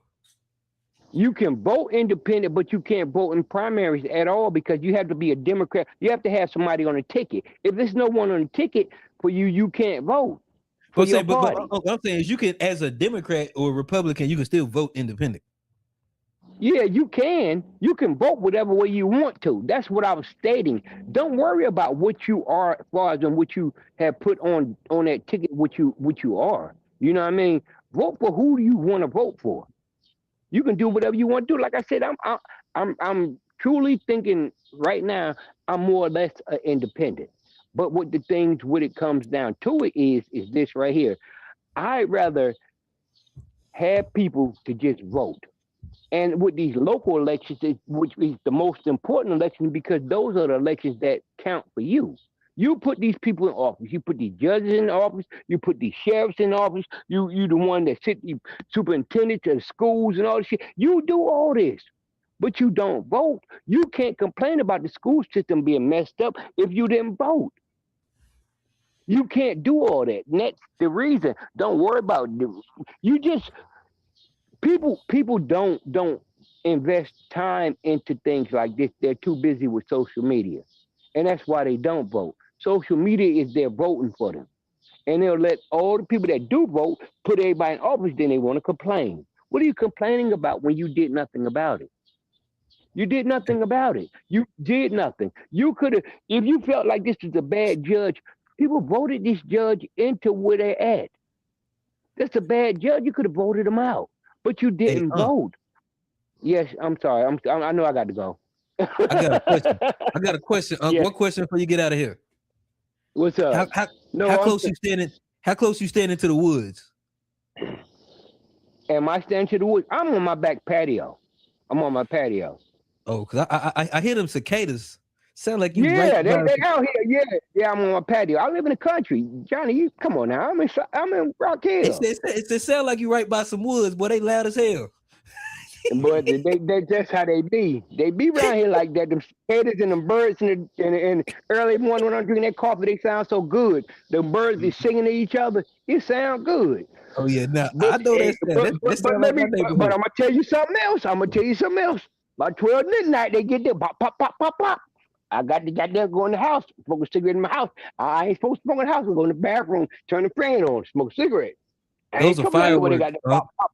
There ain't no goddamn fireworks. I know what goddamn shit. They were shooting fireworks last night. I was young at one time, Johnny. I was young too. I know the difference between it now. They were shooting fireworks. Yeah, no cigarettes in the house. They were shooting fireworks on the 20th. Okay. But I'm saying I know what it is. I know what it do. I'd rather get cussed out by the old lady than sit out here and have to sit out here and got to shoot back at them. You got them catch it straight. I'm gonna go in the house. You come through the door, it's gonna do what it's gonna do. It is what it is. I'm holding mine. I'm already holding mine now. So it's still daytime outside. So what the hell I'm just being honest. You understand what I'm saying? Man, them niggas in Rock Hill ain't that bad, man. Yes, they are shit. Nigga Rock Hill. I'm gonna explain something to you, and this is real shit. Ain't nothing worse than a country nigga. Y'all heard him? Country nigga. You know better. You know what I'm saying, and that's what it is. Country niggas the worst niggas in the world. New York niggas, a lot of New York niggas is country. When we say country, we don't mean where you from. That means you ain't used to shit. When we grew up, that's what country meant. Mother called you country, it wasn't where you was at. It wasn't where you was from. It was the way you acted. You act country. Country like acting. A bumpkin. Like a country bumpkin. Africans are the country. Ain't used to shit. Country. That's what I'm saying. Africans country. I don't know about that. No, they not used to shit. When you not used to nothing, you country.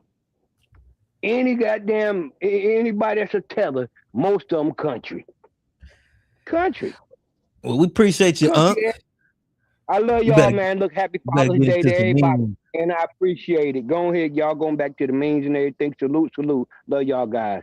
Happy Father's Day again. Peace. Happy Father's Day, Unc. Happy Father's Day. All right. Y'all know what's up. Got him.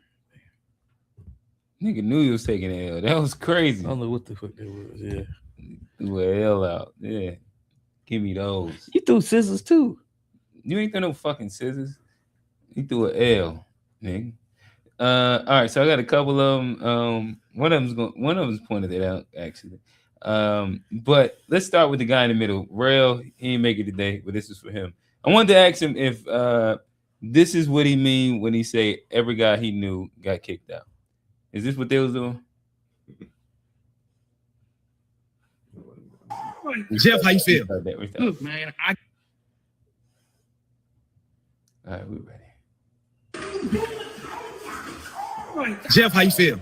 Look, man, I gave her my best lies. I couldn't convince her like normally. You know what I'm saying? I deserve it. That's all I deserve it. I ignored her phone call 33 times, which by that time the Julio was on me. You know what I'm saying? Had me in a chokehold. You feel me? So now I'm just accepting my consequences. You know what I'm saying? So do you have any idea where you're sleeping tonight? The night's still young. You know what I'm saying? It's still young, so I'm gonna go finish it off at the after hours. You know what I'm saying? Give her a little time, give her a little space to cool down, come up with some loving words to let her know I'm sorry and I apologize, so I can get back in the house and most likely come home late again, repeat the cycle. Gotcha. All right. Repeat the cycle. Oh, she better bleach this shit. Jeff, how you feel? Look, man, post kick out interview. That's all I'm saying. if we did a post kick out interview, I wonder what it would sound like. Hey, Them guys. Hey, bro knew what was happening. He said I ignored the phone call 33 times. That's Patrick Ewing, man. He knew. Had Don Julio on me. He knew what time it was. And I was wilding. He knew. Like that's a respectable crash out. At least he knew it was coming. Yeah. So let's go to professional rage baiter real quick. Bro was secretly rage baiting him. This is hilarious. Okay. That I'm gay, and then today he wore that shirt. I wanted to make sure that I showed you I supported you. When Jimmy found out that I was queer, he kept bringing me like different flags to like show his support. He brought me a bunch of like rainbow flags, and then he kept giving me like the Nigerian flag a couple times. And You can say it, I can't. Jimmy, again, Nigeria is a country. You can say Nigeria. I'd rather just be safe. It's a country. I'll just stick to countries I feel safe saying, like Chad. There couldn't be a whiter country name than Chad. Yeah, but it's in Africa. I know. The irony. Yeah, thank you, Jimmy. That I'm gay, and then today he wore that. That shirt's hilarious. He said I may be straight. So I did grow up inside a time in which we did do Juneteenth festivals. I done did Juneteenth parades. They can hear you every time you tell Oh my me. bad, Juneteenth parades. I remember Pioneer 88 used to do a little Juneteenth block party. This brought back some memories right here. Could you go to the Juneteenth rare? Is that say rare footage of Juneteenth parades? Let's say. Remember when you ain't never been to 79? a Juneteenth festival and you thought it was new, Johnny?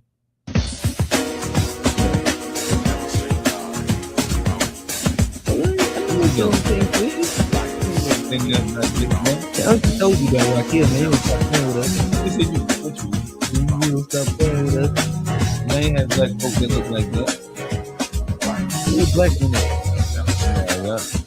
I wasn't walking around with pom poms, nigga. Hey, nigga, that's me. That little baby. That was Got a like cul-de-sac.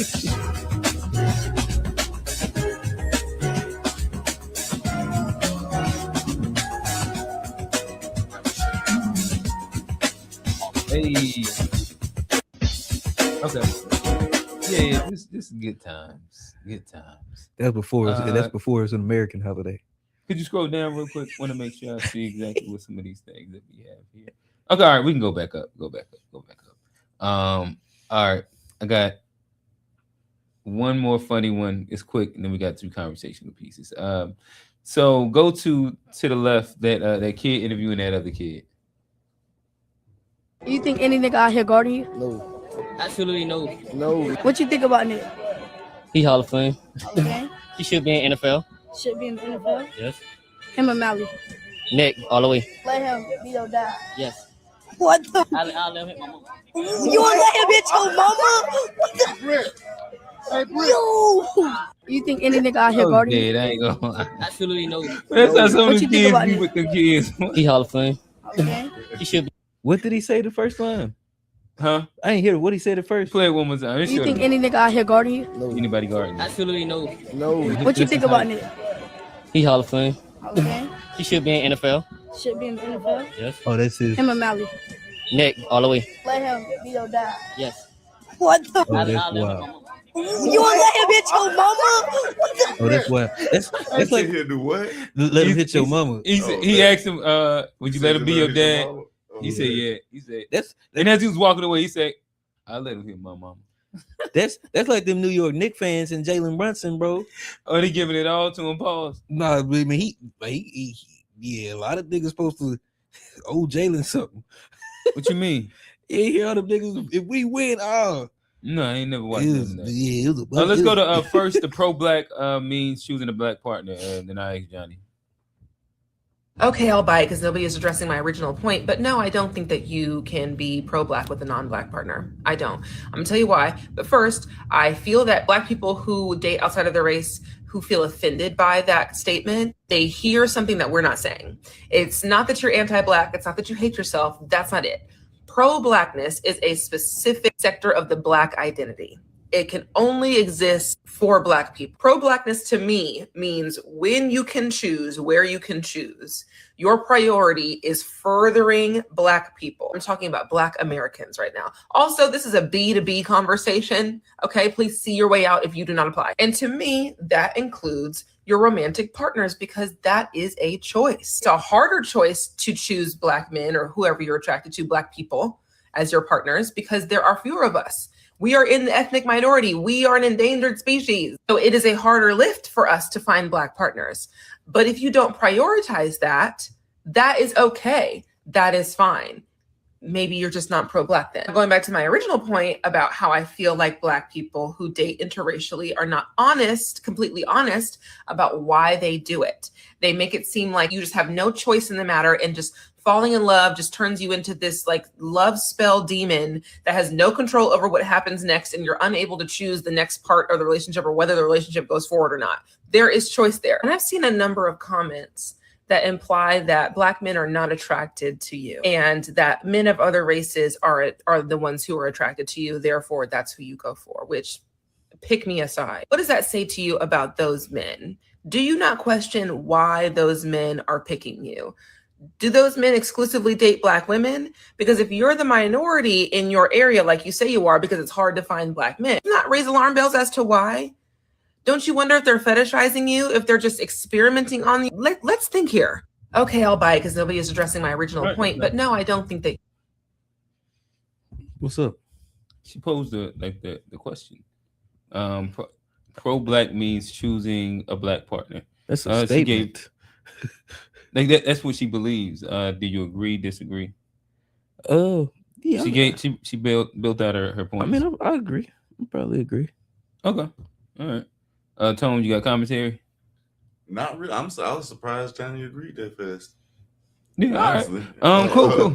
All right. So this one goes to Unc. Play top left. No, I'll still sit there thinking though. I was just like, can you be pro-Black and have a white girlfriend? Or like that doesn't make sense. Like, because it seems like so. I've my statement is usually no. Okay, that's all. Just because it is an idea of priority. I think that she actually laid out some of where we fall into pitfalls in a conversation, which a lot of times people, when they hear you say that, they think that you're attacking them in their Black identity, or that even that you're selling out or like cooning or something like that, where it's an idea of choosing. I think she said choosing whenever you can choose Black intentionally. Yeah. And if you agree, because I do agree with the idea that like who you date isn't all about like this love spell thing in which you can actually be intentional about it. Yeah. And so if we're looking at that as something that you can be intentional about,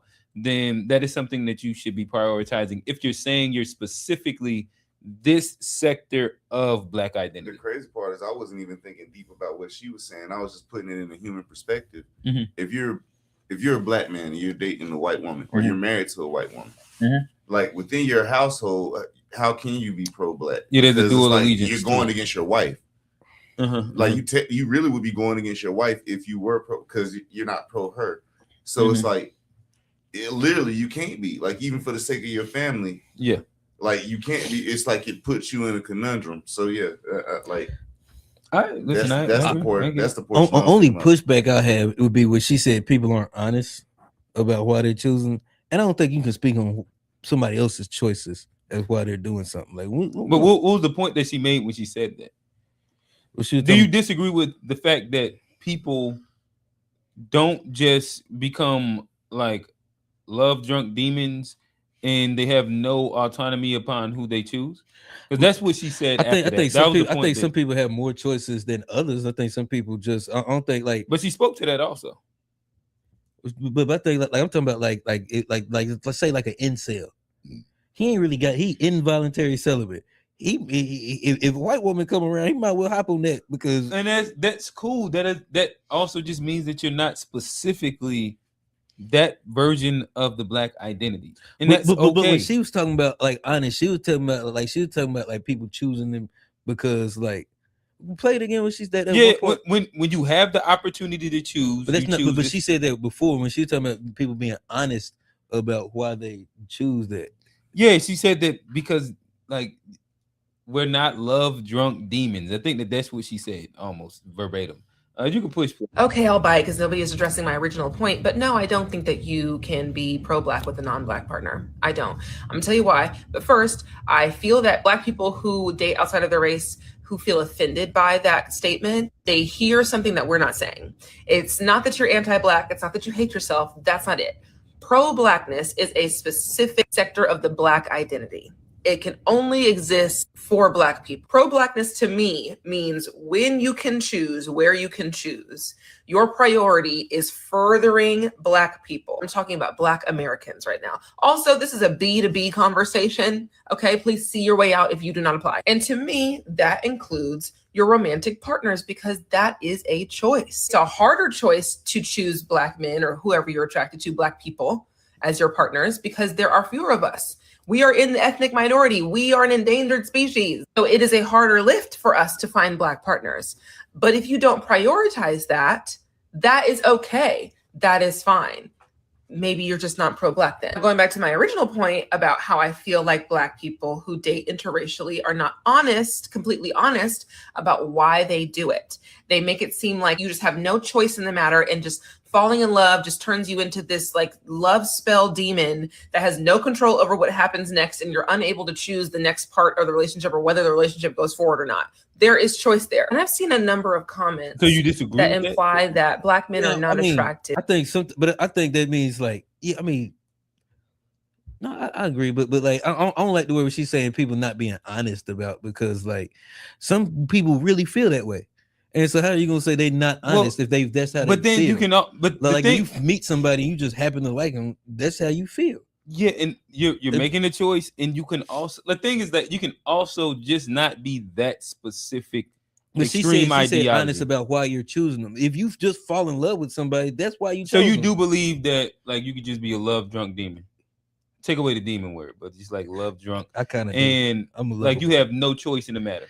I think love is stronger than a lot of things. I think if you're in love, I think that's a different type of thing. So you don't believe that you could choose who you love? I think I don't know. I mean, I just think there's two different types of love. I think like you like you talking about like the magical love. I believe in that, bro. So I just gotta clarify something. Pro-Black means choosing Black over everything else, right? Yes. Yeah, that's like I don't see how you can be pro-Black and choose Black, like especially if you're married. Like I think maybe like I ain't gonna put it to relationships. Maybe somebody can have a girlfriend that's white and they be doing it for the Black people, and they feel like it's reparations for slavery or some shit. All right, Trey. maybe David Walker appeal. Yeah, that's the David Walker appeal right there. I'll just say I'm giving the furthest excuse like I can. But other than that, I'm like I don't see how you could be like if you married to a white person, like if you Black and you married to a white person, like literally it's going against your spouse. Oh, I agree with that. Like I just ain't like the honesty. What she said, people, I do believe sometimes people just fall in love. Or even your household, to even sit there and say, I remember we was talking about Tamara Mowry one week, and I forgot that Tamara is mixed. So when people was getting mad at her, yes, she's mixed. Their dad is white. So we was leaving that portion out. That is a big part. Their dad is white. She looks just like her dad. I never knew. I never knew. But it makes sense when you look at her, the greater hair her brother got. I also would like to say when I talk age limits, there's an age limit to like ways you can wear your hat. This is one of them. Like if you my age and you wear your hat like that, you look. Never mind. But you should just stop doing it. This isn't like a good way. I think you can wear backwards. This is cool. Oh, it's back. It gotta be straight back. Gotta be straight, like back. Cornrows, straight back. You can wear it forward. All like we ain't doing none of this. Nah, you can't do that. That ain't even acceptable since the 90s. Bro, you can do that. Nope, that ain't one of them. Right there. Nah, T.I. be a little bit more on top. Then, my bad, I gotta go on this. What's the side? There you go. This like at a certain age, this ain't it, Jack. That's only about. Leave this for the young boys. Yeah, you can maybe get away with that at like a. No, you still be trying to do this. Nah, I ain't gotta do that. Nah, but like, but nah, you could maybe pull that off at like an outdoor event, a baseball game. Nah, bro. A baseball game, a football game. You can't. This right here. You literally got to be on the field with the ball. Damn. That's you got to be the catcher. The catcher wears shit backwards. No, that's backwards like this, G. Oh, it's just you can still like this is dad had it still. But these guys go. We can get that but straight back, straight forward. You can't have it cocked. Yeah, pause. You can't have it pause. That's wild. Yeah.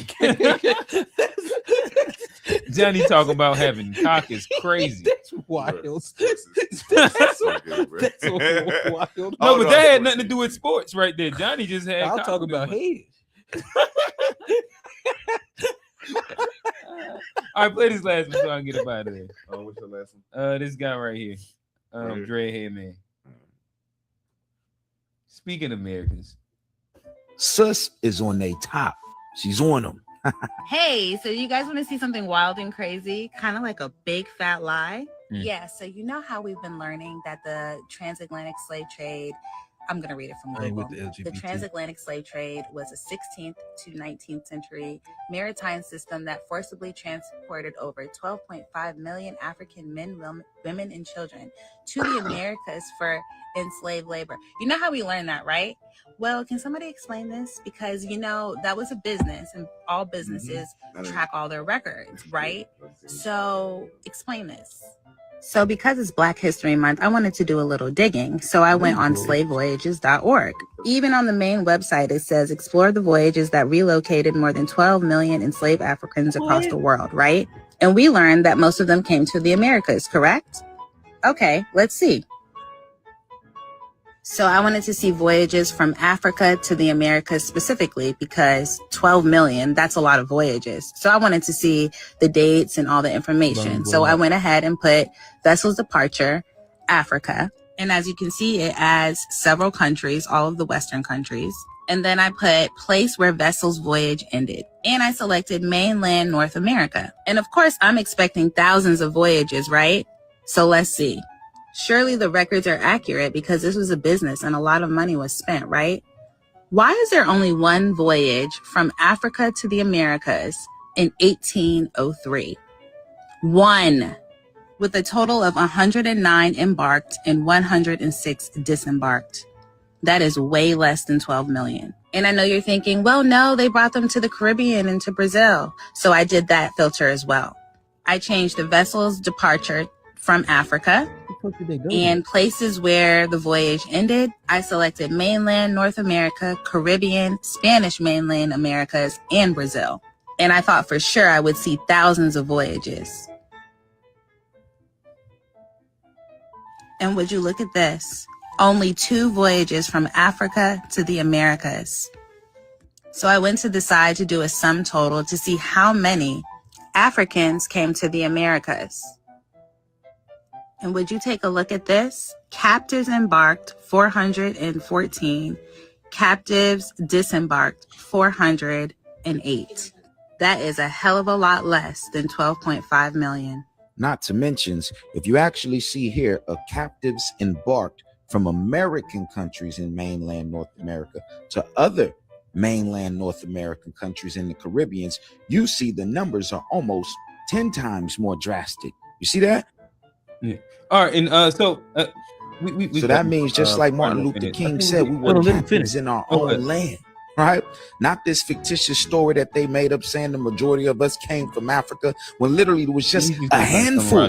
So we can't let these people keep lying to us and keep giving us these false narratives when we have all of this potential to go online and look up this information for ourselves. All right. If you want to stay in the dark and be in La La Land, that's on you. But the truth is out there, and it's okay. All right. Which I thought that was interesting. The only issue is that, like, as she said that, as he said that, all you have to do is go on that website and then just start the voyages from the countries that were like the slave owning countries, whether it was France, it was England, it was any of these. Now this tracks. You add in the Caribbean countries, you get all the numbers. She just put it inside the thing wrong. You can go to Slave Voyages right now. That's the answer. So to find it, you got to go from France. Yeah, like where the voyage starts at. So they leave from there, then go to Africa, and then take them to Americas, and then like that's where the people gotta get better at chart reading.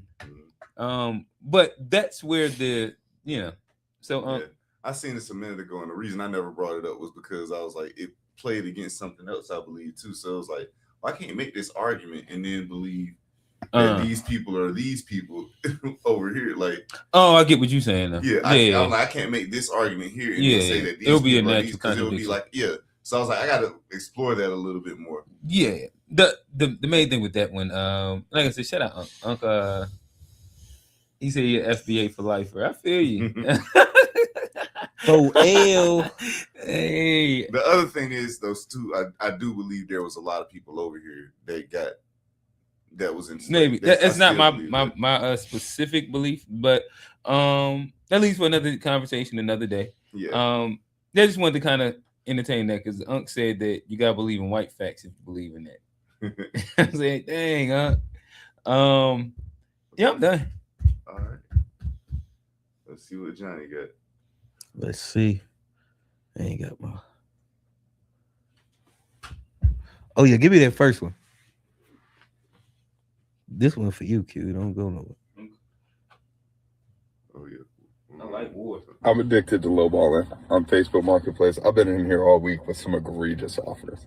Shit is listed for $100 that usually costs $1,000, and I'll still come in and be like, I got 50 cash. I'm gonna leave it to pick up today, and they'll be like 55. I'll be like, you drive a tough bark. I guess I could do 55. Like, bitch, this is an 85-inch TV. Yes, I can do $55. I'll be there in 5 minutes. I'm addicted to lowballing on Facebook Marketplace. I've been in here all week. I always like this is when I was buying shit on Facebook. Yeah, that was guaranteed to be happening. And give me the one right up under that too.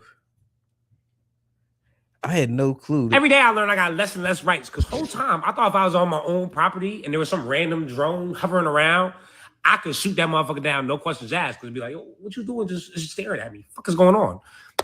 Hello, that is not the case. Bro got arrested. It's a felony. F. Yeah, you're shooting at our drone. Yeah, it's me as police. But he's shooting at that. No. Oh, yeah. It's on video. The sheriff's drone, which they have lights. Emergency lights on them. You know, it's relatively easy to recognize what you're interacting with if you're close enough to see it. But anybody could just put lights on a drone. I should get notified that drones is in the area or something. And the drone was looking for a bear.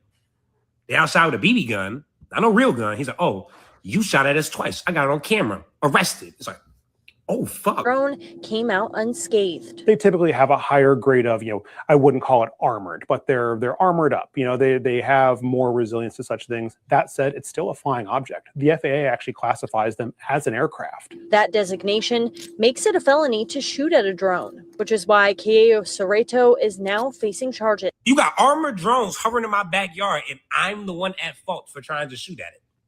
Because obviously, I go look up the drones. I'm like, well, if he says obvious, there's lights. I mean, first of all, where is the lights? I guess right here. But second off, who gives a fuck? Like I said before, anybody can put some lights on that shit. We're going to need some better communication from this side because all of a sudden, I feel like I'm being spied at. I'm sending some warning shots because maybe I don't know you're a sheriff. Next thing you know, you in my backyard arrested. Oh, yeah. I thought that was I didn't know either though. And it seemed like something that would be like very easy to do on your own property. Yeah, and you just see something up there, you got the gun already. Got the gun. Pow, pow. Like it just seemed like a very easy thing to do. And I don't know how long Buddy got, but that's a very unfortunate series of events. You got to have a pilot license to fly a drone that big. Like, so a drone like that is definitely probably not private, but you literally have to have a pilot license. See, I didn't know that either. It wasn't that big. I guess there's a certain size limit. Yeah, like certain small, and then it depends on the state too. But it's like certain smaller ones, like you can have without it being a problem. But like the bigger drones, once they get to a certain size, and I mean that's like that one's massive. Like compared to some of the other, like it's smaller ones. This ones they can fit in your hand. License for it. The ones can fit in your hand. Usually you gotta have a license. So you could probably shoot at those. It's based off weight. You might can and get away with it. But like you shooting at the sheriff's drone, you definitely getting arrested. Like, yeah. I don't know if a regular civilian they gonna help them out. Can you read what Unc said real quick? How is believing in a fake slave trade and black people being on this continent before the whites even arrived a bad thing, Q? How is that a bad thing, Q? Read that one more time. It's kind of hard for me to understand it. How is believing in a fake slave trade and black people being on this continent before? I guess he meant not believing. How is not believing in a fake slave trade and black? Oh, okay, all right. Because I'm about to say like those are contradicting things that he was saying. I don't think it's not bad or good. I don't necessarily agree with it. So I was just pointing out inside that specific video where the error was and why she didn't get the numbers she was looking for. But you can easily go to that website and you can get the numbers if you just start the voyage at where the country that was enslaving the people started at, because that's where the ships left from. Yeah, listen, if you want to believe that black people were here and that the slave trade was fake, do I think that hurts black people? Yeah, I guess I do actually think it probably hurts black people. And I think like this is some version of like an identity crisis thing that we as some black people kind of go through. But like, if that's a belief, I don't necessarily like. I'm not mad at someone for having it. Would you say earlier, Johnny? Freedom. I like freedom. It embarks in freedom. Really fire conversations. Real fun. I just haven't seen the evidence that leads me to think otherwise. And until I get that evidence, then I kind of just side on what would be most understood and provable without there needing to be a global agreement in silence that kind of contradicts everything. Have you tried looking for the evidence? Yeah, I typically do. Like, I don't believe it's like and like I told you, in order for me to believe like the slave trade didn't happen, it would take away a big portion of what I believe. But I also believe there was black people here that got reclassified and put into the slavery. Right. And so like my only thing with that is that I've engaged in literature debates with like, I don't know, 2 to 3 different people inside like more than a multitude of time. Whether we're talking about this like the reclassifications, the slave codes, black people being here in advance, and like I only just base what I have off of like things that I can verify specifically. And more times than not, or not more times than not, I haven't been able to come across like a time where they were able to present inside factuality and not hearsay any of the things that they claim. So do you believe like the natives came from Siberia and stuff like that? Like they were Siberian, and is that who you believe the natives were? Natives of America? Yeah. Like I think that there's like a bunch of groups that are native of America, but like this idea of the land bridge thing kind of tracks phenotypically to the West Coast also. Like it's kind of hard not to believe in a thing that if you go from Alaska through California down to Mexico, where the land bridge used to be at, and then you go over to like over there, what's that, Russia right there? Russia. Like all of those people actually look the same. Like, so Native Americans, Hispanics, Asians, they all have a similar phenotype. That where it's changed is the fact that there's been centuries of being exposed to sun.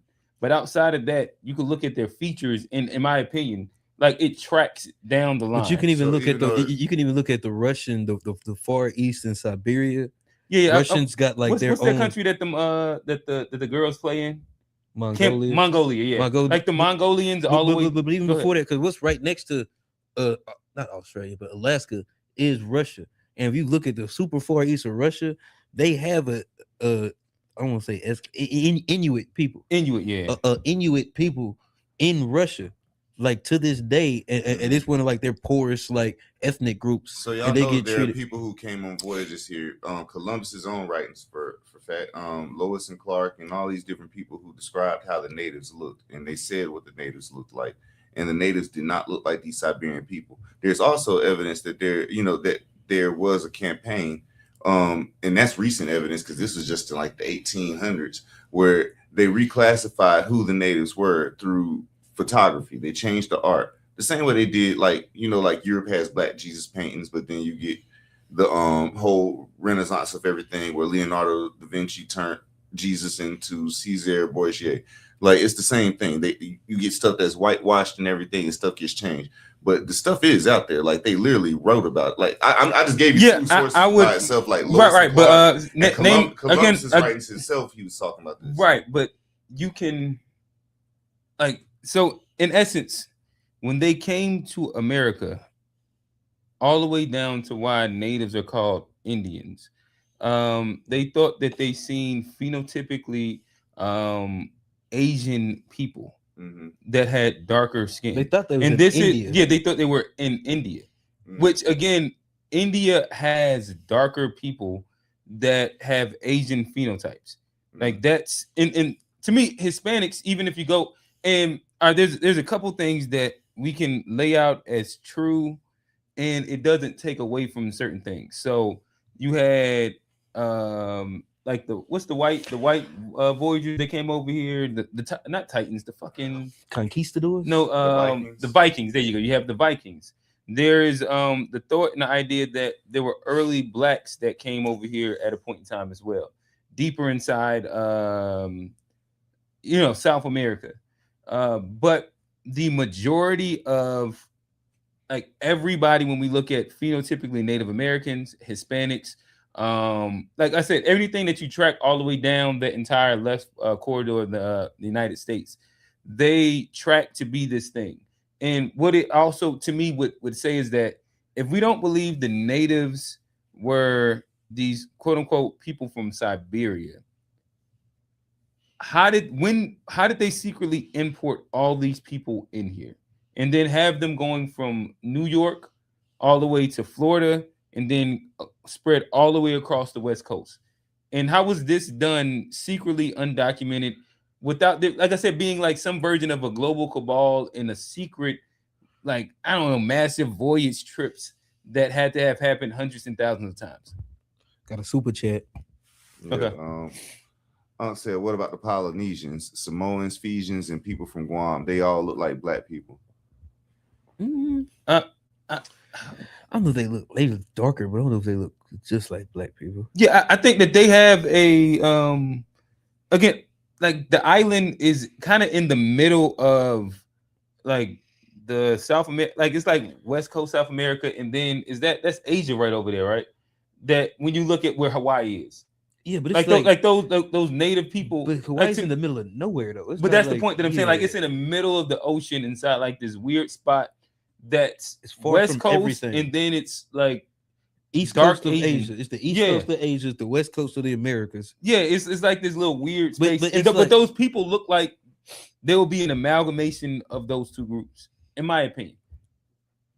I wouldn't doubt that maybe some older Africans, but then again, like, if we're this is the reality of what I believe when we look at, like, the Polynesian Islands, is that these are people that have lived there for centuries, if not what's above centuries, thousands of years, that millennia left from like Africa at a point in time, which are related to the same people that are like the South Africans look like Cambodians, and the Cambodians look like them niggas for like the Samoans to an extent. Burmese. And all of these guys have like features of what we call aboriginality. And they isolated inside a specific space for a long enough time. There probably was some random groups that came, washed upon shore at different times, mixed in. And that's where, to me, if we're doing like the track of time, that's what I think it would be. All right. Let me get the one right up under light-skinned dude. Which light-skinned dude, bro? Yeah. The one that just went. The dad took off. When the dad took off. Oh, okay. Oh, crap. What do you... Can I help you? No. What are you doing here? I'm really sorry. I was going to ding dong ditch you guys. I'm super sorry. Does your dad know you're out here doing this? I will call him right now. Yeah, he does know. I doubt that. I've been caught! Is that your dad? Yeah. He goes ding dong ditching with you? Yeah, he says it's a core childhood memory and he wants to be a part of it. Yeah. That's fine. Look at nobody. We gotta go. That's the kind of pops I want to be. He took off down the street. He went the wrong way though. He left his son. Oh crap. Hey, that's Can I a help you? Ding Dong Ditch was yeah, you probably can't play that in our neighborhoods, but it was a fun game. You can scroll down. It was a good time. We definitely used to put it in apartments. Yeah, Apartments a great place to do it though, because it's like you can dip down the stairs. We definitely got that off. Nigga, not. He can't. They can't play that. They can't play that. I don't know where that name came from. People, I was like, not Zooms. Nah, nigga, not. I was like, what's the difference? Yeah, we call it knock Zoom for sure. Yeah, We call it Ding Dong Ditch. It's because you was with the Americans. Ding Dong Ditch. You can scroll down. Give me Elmo. This is hilarious. Just to be clear, Elmo wants Team USA to win, okay? But Elmo loves everybody. Just to be clear. Don't make this a thing. Thank you. Elmo loves you, and Elmo loves you, and Elmo loves you, and Team USA, and everybody who's playing. Just to be clear, Elmo wants Team USA. Y'all didn't get that. Y'all ain't see where like all them New York people cussed out Elmo where he was like, I like both teams. Oh. And they cussed Elmo the fuck out. Oh, I know. And so he's like, hey. They cussed Elmo out. Them New Yorkers cussed Elmo out. And then scroll down one more. Scroll down. Nah, go back up. Go give me a holla applesauce mall. Hold on. Oh. Yellow hat, yeah. I can't eat hot and cold. Really? Like if I'm eating hot food and I try to eat a salad right after that, I'll throw up. You telling me you don't do the baked beans next to the macaroni salad? I can't eat, touch it. I can't eat hot and cold food together. I can't. I get nauseous. What about applesauce? Are you a lukewarm applesauce guy? No, applesauce you eat cold. Okay, cool. Yeah, but I'm not eating anything hot with applesauce. Pork chops? Well, you don't eat pork. Pork chops with applesauce? Peach, we're white. Come on, we know. Yeah, no, pork chops with applesauce is fire.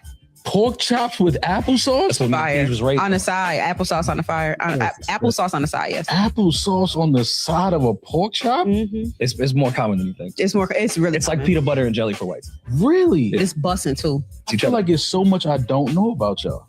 Especially with some gravy and applesauce goes well together. True. Gravy and applesauce? Not wrong. Mm-hmm. No way. Y'all are eating like pit bulls, man.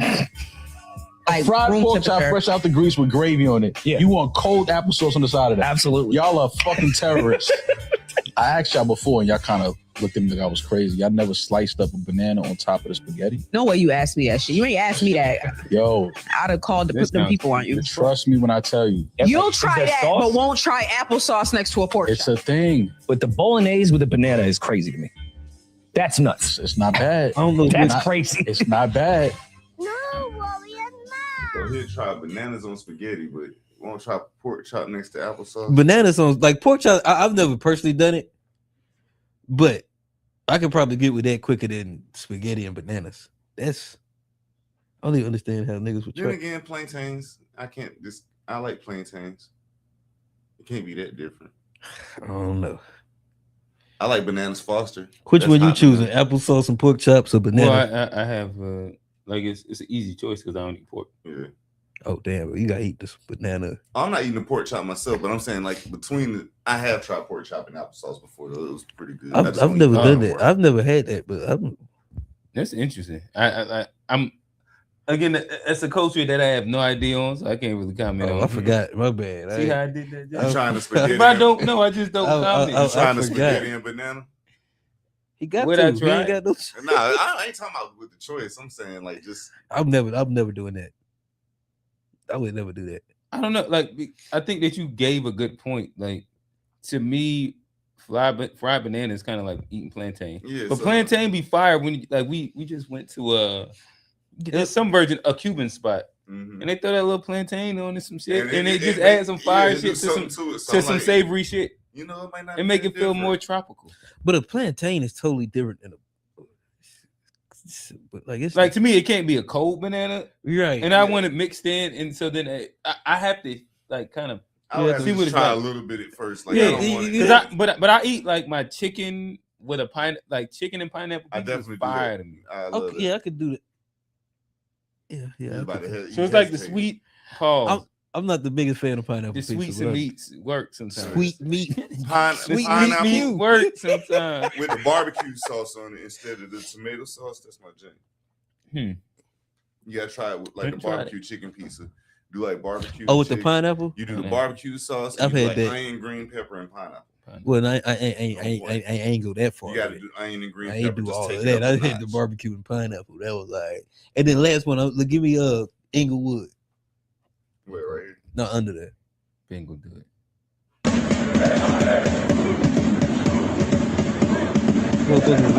Inglewood. This weekend we have? Yeah, like this week. What kind of car is that? It's still like a vintage shot just off of the car I seen.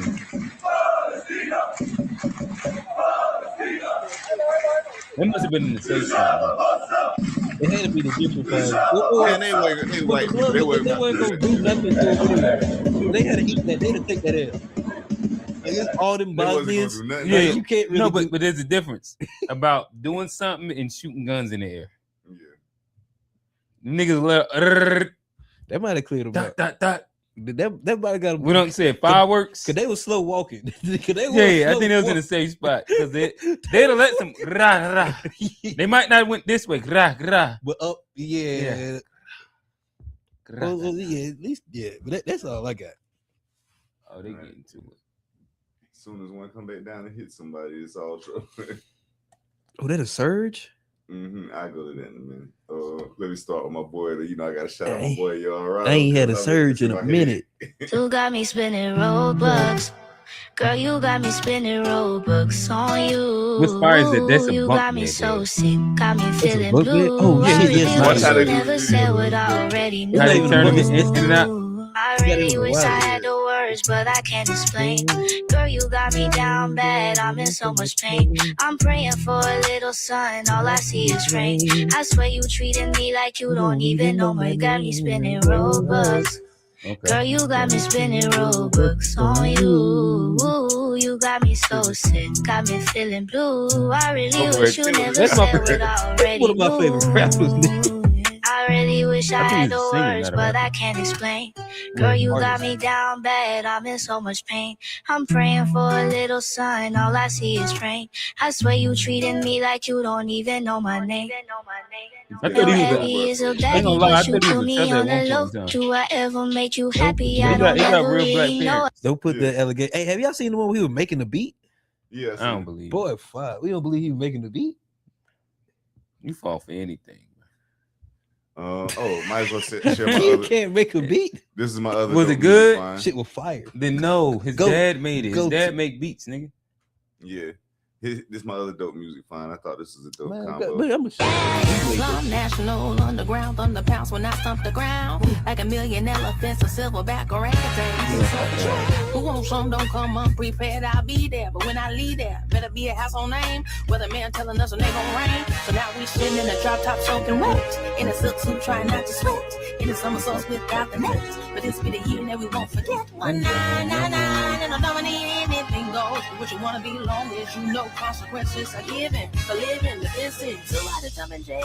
Soon on the dig, I might just touch hair. Hot, get a life now, they on sale. Then I might cash you a look at what came in the mail. Scale and some and a hammer. Soko grill and a baby mama. Black Cadillac and a pack of Pampers. Stack of questions. What With an no answer. answers. Get the cancer. Kill Get the for age. AIDS. Make a nigga wanna stay on 10 for days. Get back home. Days are wrong. When I ran it was bad all alone. For your little ass up for power. Thoughts of 1,000 miles per hour. Hello, ghetto, let your brain breathe. Believe there's always no down. Don't pull the thing out unless you plan a bang. Oh, there's a lot.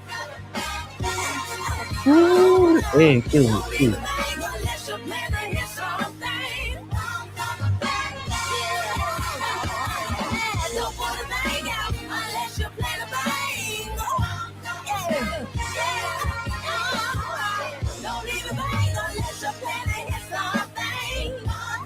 is that? Oh, that's a whole group. Yeah, it's a band. But, oh, it's a band. Okay, no, that's fire. Yeah, like, bro, I thought that was fire. Like, I dig it. Let's see what I want to show next. Dang, I got a few of these. I said I was gonna show this Cyrus when then I get to the conversation piece. Gay? That's gay. Yeah, that's super gay. One did was low key. Gay. It's not gay. Super gay. Yeah, that one was kind of gay. Bet he was able to find it. Well, you can still find Surge every now and then in the gay station. I don't know why Surge was gay. No, you said Surge was gay? Was it because he did the little click thing? That's the part I think. Gay? That's gay. Jungle Root used to hit that icing. Yeah, that's super gay. Yeah, yesterday you jumping off walls. The fun dips was crazy too. Okay, now niggas was just eating powdered sugar, boy. Actually, back in the day, going to the. But you remember the little pixie sticks? That's all a pixie stick was. Yeah, it was. And I remember they used to have like it was like lemonade flavored. I don't know. It was something that it was like sugar lemonade, and you're supposed to pour like take a scoop, and then put it in your thing, and then fill it with water. But when I tell you, Niggas all we ever drinking used the to do, we didn't drink. We just put that shit in the bag, and then you just put your finger in. Oh, that shit was so good. Time, dog. Time. So good. I guess I'm gonna end with my guy here. This conversation. If you blame the white man for your problems, the white man is your God, brother. I mean, how can the white man be responsible for your position if he's not also responsible for your decisions? How can it be the white man's fault you're poor unless he has the power to make you rich, brother? I mean, if you believe the white man's holding you back, you also have to believe you need his blessing to get ahead. And you can't believe that while believing the white man's your equal, which means you believe the white man's your superior. Therefore, you're a white supremacist, brother. I mean, it seems to me that all of your black power rhetoric is about relinquishing your power to the white man. And what's the point of being Mr. Pro-Black Pump Your Fist if you're going to preach that the white man ultimately controls how you exist? I mean, if you tell someone something long enough, eventually they'll believe it and start acting accordingly. So ironically, convincing your people they're oppressed makes you the one who's oppressing your people, brother. If you blame the white... He's speaking about that black curse that you was talking about. I mean, how do you feel about it? I kind of agree. And which way do you agree? Like I think if we I think a lot of the because you were saying that you thought that black skin was a curse because of the oppression of white people. I also said I didn't necessarily feel that it applied to me. I did say that too. Like I also said like that I don't think like I've played that plenty of times. Like I don't think I've been affected by racism as much. Like I'm sure there has been times when people have been. But I thought that was why you didn't want to identify as black though, because no, that's not why I didn't want to identify. No, I think the power is in the American. I don't think it's like I think being American is where the power is. Okay, so you no longer think that like there was that black people are the most oppressed group by white folk. That's true too. Look, I think we are we not the most oppressed? I'm trying like so what are you agreeing with or disagreeing with what you think about the me? Like what do you think about what he said? Actually, like he presented a bunch of things that you probably have to go point by point to speak to and engage with. I think that one of the main things that you don't want to conflate is a submission to power and a observation of how a system is currently working. So to give a subscription, damn it, I can't remember which one it is, but like to observe a specific thing and say that this is what's happening is different than submitting to the idea that like this group will always be this specific thing. And so right now, if we look at land ownership, and if we look at control of capital, and who opens and controls those gateways, and then the construct of America, in which by various, like even going down to like needing a CEO and shit like that, you have to abide by these constraints. That acknowledging those things, I don't know how that's white supremacy as much as, or like you being a white supremacist, I think you were saying, and submissive just kind in comparison to like being able to understand and acknowledge how a quote unquote system is working. I do think that there's a spot that I can agree with, where when he's speaking about if you go into the woe is me, and that's where like I could never say black skin is a curse, or that I would not be proud of being black, or I would not. I never said like you I didn't wasn't say proud. that you never said that you wasn't proud to be black. But to me, I put black first in general based off of my level of pride. We were talking about pride when it came down to that. And yeah, so for me, when I'm looking at kind of the points that he was making, I agree if a person has a level of submission to where you're saying that white folks control all your things, i.e. like they are the oppressor that you can't get from under, because that's not like a subscription that I have, then I agree that does reinforce this idea of white supremacy. That's why I don't even go with like that broad version of like you can't be racist unless you're that, because I think that makes black people powerless inside that, and it plays into a white supremacist mindset. So you think black people? So you think black people can be racist? Yeah, I've argued this since probably like 2014. If you look at the definition of what racism is, a lot of times people speak about systemic racism as if that actually is the definition for all racism, and that's not. It's literally like people are defining racism as systemic racism, the ability to exercise power systemically inside like a racial format. But that's not specifically what the definition of racism is. Yeah. So hopefully I answered your question. One of the more interesting points that I thought he brought up in here, because y'all know I've been kind of alluding to a lot of the stuff he says anyway. Like, in order for white supremacy to go on, we have to believe it to a degree. But one of the points that he made that I really wanted to look at or whatever was, he said something that made me think of a question. It was pretty much, do black people need the blessing of white people to move forward? Do black people need the blessing of white people to move forward? And so what, like, so give me a capacity so I can understand. So I meant like when you say like one thing I do, like I don't necessarily like some of the points he made, like it's like it's a two-way street of thinking, and depending on how you're looking at stuff. But rather than oppression, I look at the thing of black suppression, like black intellectual suppression at that. Or even like what you would consider the good side of being black, like that's kind of suppressed at this point. Like we don't have any Cosby shows or anything. Like you don't have that gets suppressed a lot within our community. So like that got me to thinking though, like, do we need, in order for us to progress in the ways that like a lot of black people are saying they want to progress, like, our communities being better, and really most of what people talk about is having more money. That's what it really comes down to. Most of what people talk about is having more money and having access to things.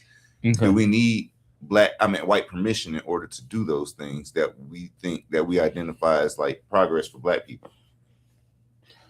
I think that again, this becomes like a layered thing where we have to speak about solution-based things.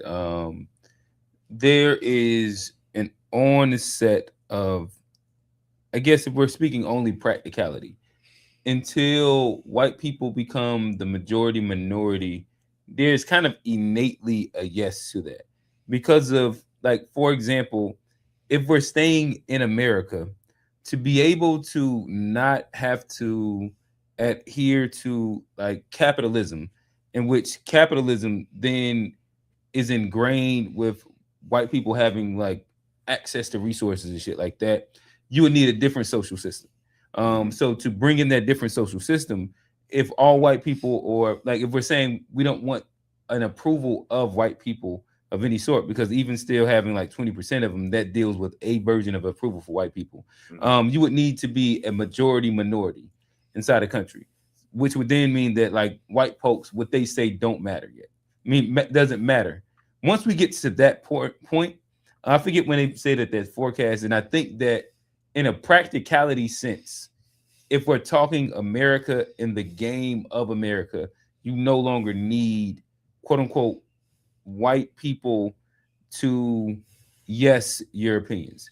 Until they get there, they kind of control the levers off of a demographic power inside. Yeah, like just numbers based, because it's a democracy. So volume of numbers allows you to kind of get what you want. And so like that's the sticky situation of it. Where go ahead. I was gonna say, I don't think we necessarily, I think you gotta have like certain things set up. Like, but I don't think you necessarily, but I don't think you necessarily need their permission. Like if we came together and moved all to like one place and pooled our resources, we wouldn't need their permission to do that. We could go and do that. Like there are things right now that we could do without their permission. And it's where that like would help us out. Are we talking about like fantasy land or real world? We're talking about something that could help. Like, I mean, like, but again, I asked you a very, really specific question. Are we talking fantasy land or real world? Because I done been a part of all of the there are places they're actively doing this right now. Hereafter Farms in Georgia. All right, in Hereafter Farm, do you think that there is an adherence to the American power structure at all? What I said is we would need certain things in place. Like you gotta have you gotta have money, you gotta have credit and stuff to be able to buy the land to do that. Again, this is not an adherence to the space. It's and not you necessarily can't do what the permission. Fuck but like, what is credit? That's not permission. You Nigga, you build your credit score. Literally, credit's not permission, nigga. Okay, because even I said the blessing of white people. So even if you want to switch out that word, but like I don't think like because credit is like something where like I build my credit score by like taking out this loan and paying it back. That's not me asking for permission. That's me proving that I'm worthy to get money. It's not me asking for nobody's permission. It's not me asking for nobody's permission. It's me proving that I am credit worthy and that I'm worth the risk of somebody giving me money. Set up that system of credit. But it's not asking for permission by participation. But participation is something. How are you getting the land? You buy it. Why do you need credit then? But that's not asking for permission by participating. What is the loan approval? Because white people with bad credit. What is the loan approval? It's a loan. No. It's asking for permission for funds. They can still deny you. Like you're literally asking for permission. You get your credit up enough to ask for permission. That's literally what the loan process is. I'm not asking for permission. So when you go to the bank and you apply for a credit card, what are you waiting for? An approval. An approval means that you're asking for somebody's blessing. No, you're asking to receive something. A permission permission is to go do something. Yeah. No, hey, mama, can I go to the store? Like, anytime you get approved for something, that means you're asking for something. Look at it different. Like, what other way can you look at it? If I ask for something, a person can say yes or no. Is something I'm going to do. Me asking for a loan. Approval is not something you're going to do. Well, permission is something you're going. Hey, mama, can I go to the store? And there's a yes or no. Can I go spend the night? But like, you can't do it unless they say yes. $20. That's not permission. That's me asking for money. It's not permission. Well, and she can give it to you. Like she gives you access to it. Yeah. Like it's a yes or no thing. And the idea of an approval means that there's a yes or no. You're asking for permission. But like, that's not still because like again, you just gotta figure out how to reword your points. So because I be getting your points, but you're using the wrong words. So white people play in this same game. So do white people ask for permission to play in this game? But they're white, so they don't go with what he's asking. I think approval. I think credit. The dominant society, like he's asking, can we? Do we have to participate in their system? Sure. I think you said can people progress without their blessing of white people. And like I said, my answer would be right. Like if we're saying current date, no. If we're saying like what's possible, I think that when they become the majority minority, it does a lot for the overthrow. And this is why the Great Replacement theory and why they're trying not to allow that to happen. That's the forecast of when it can happen.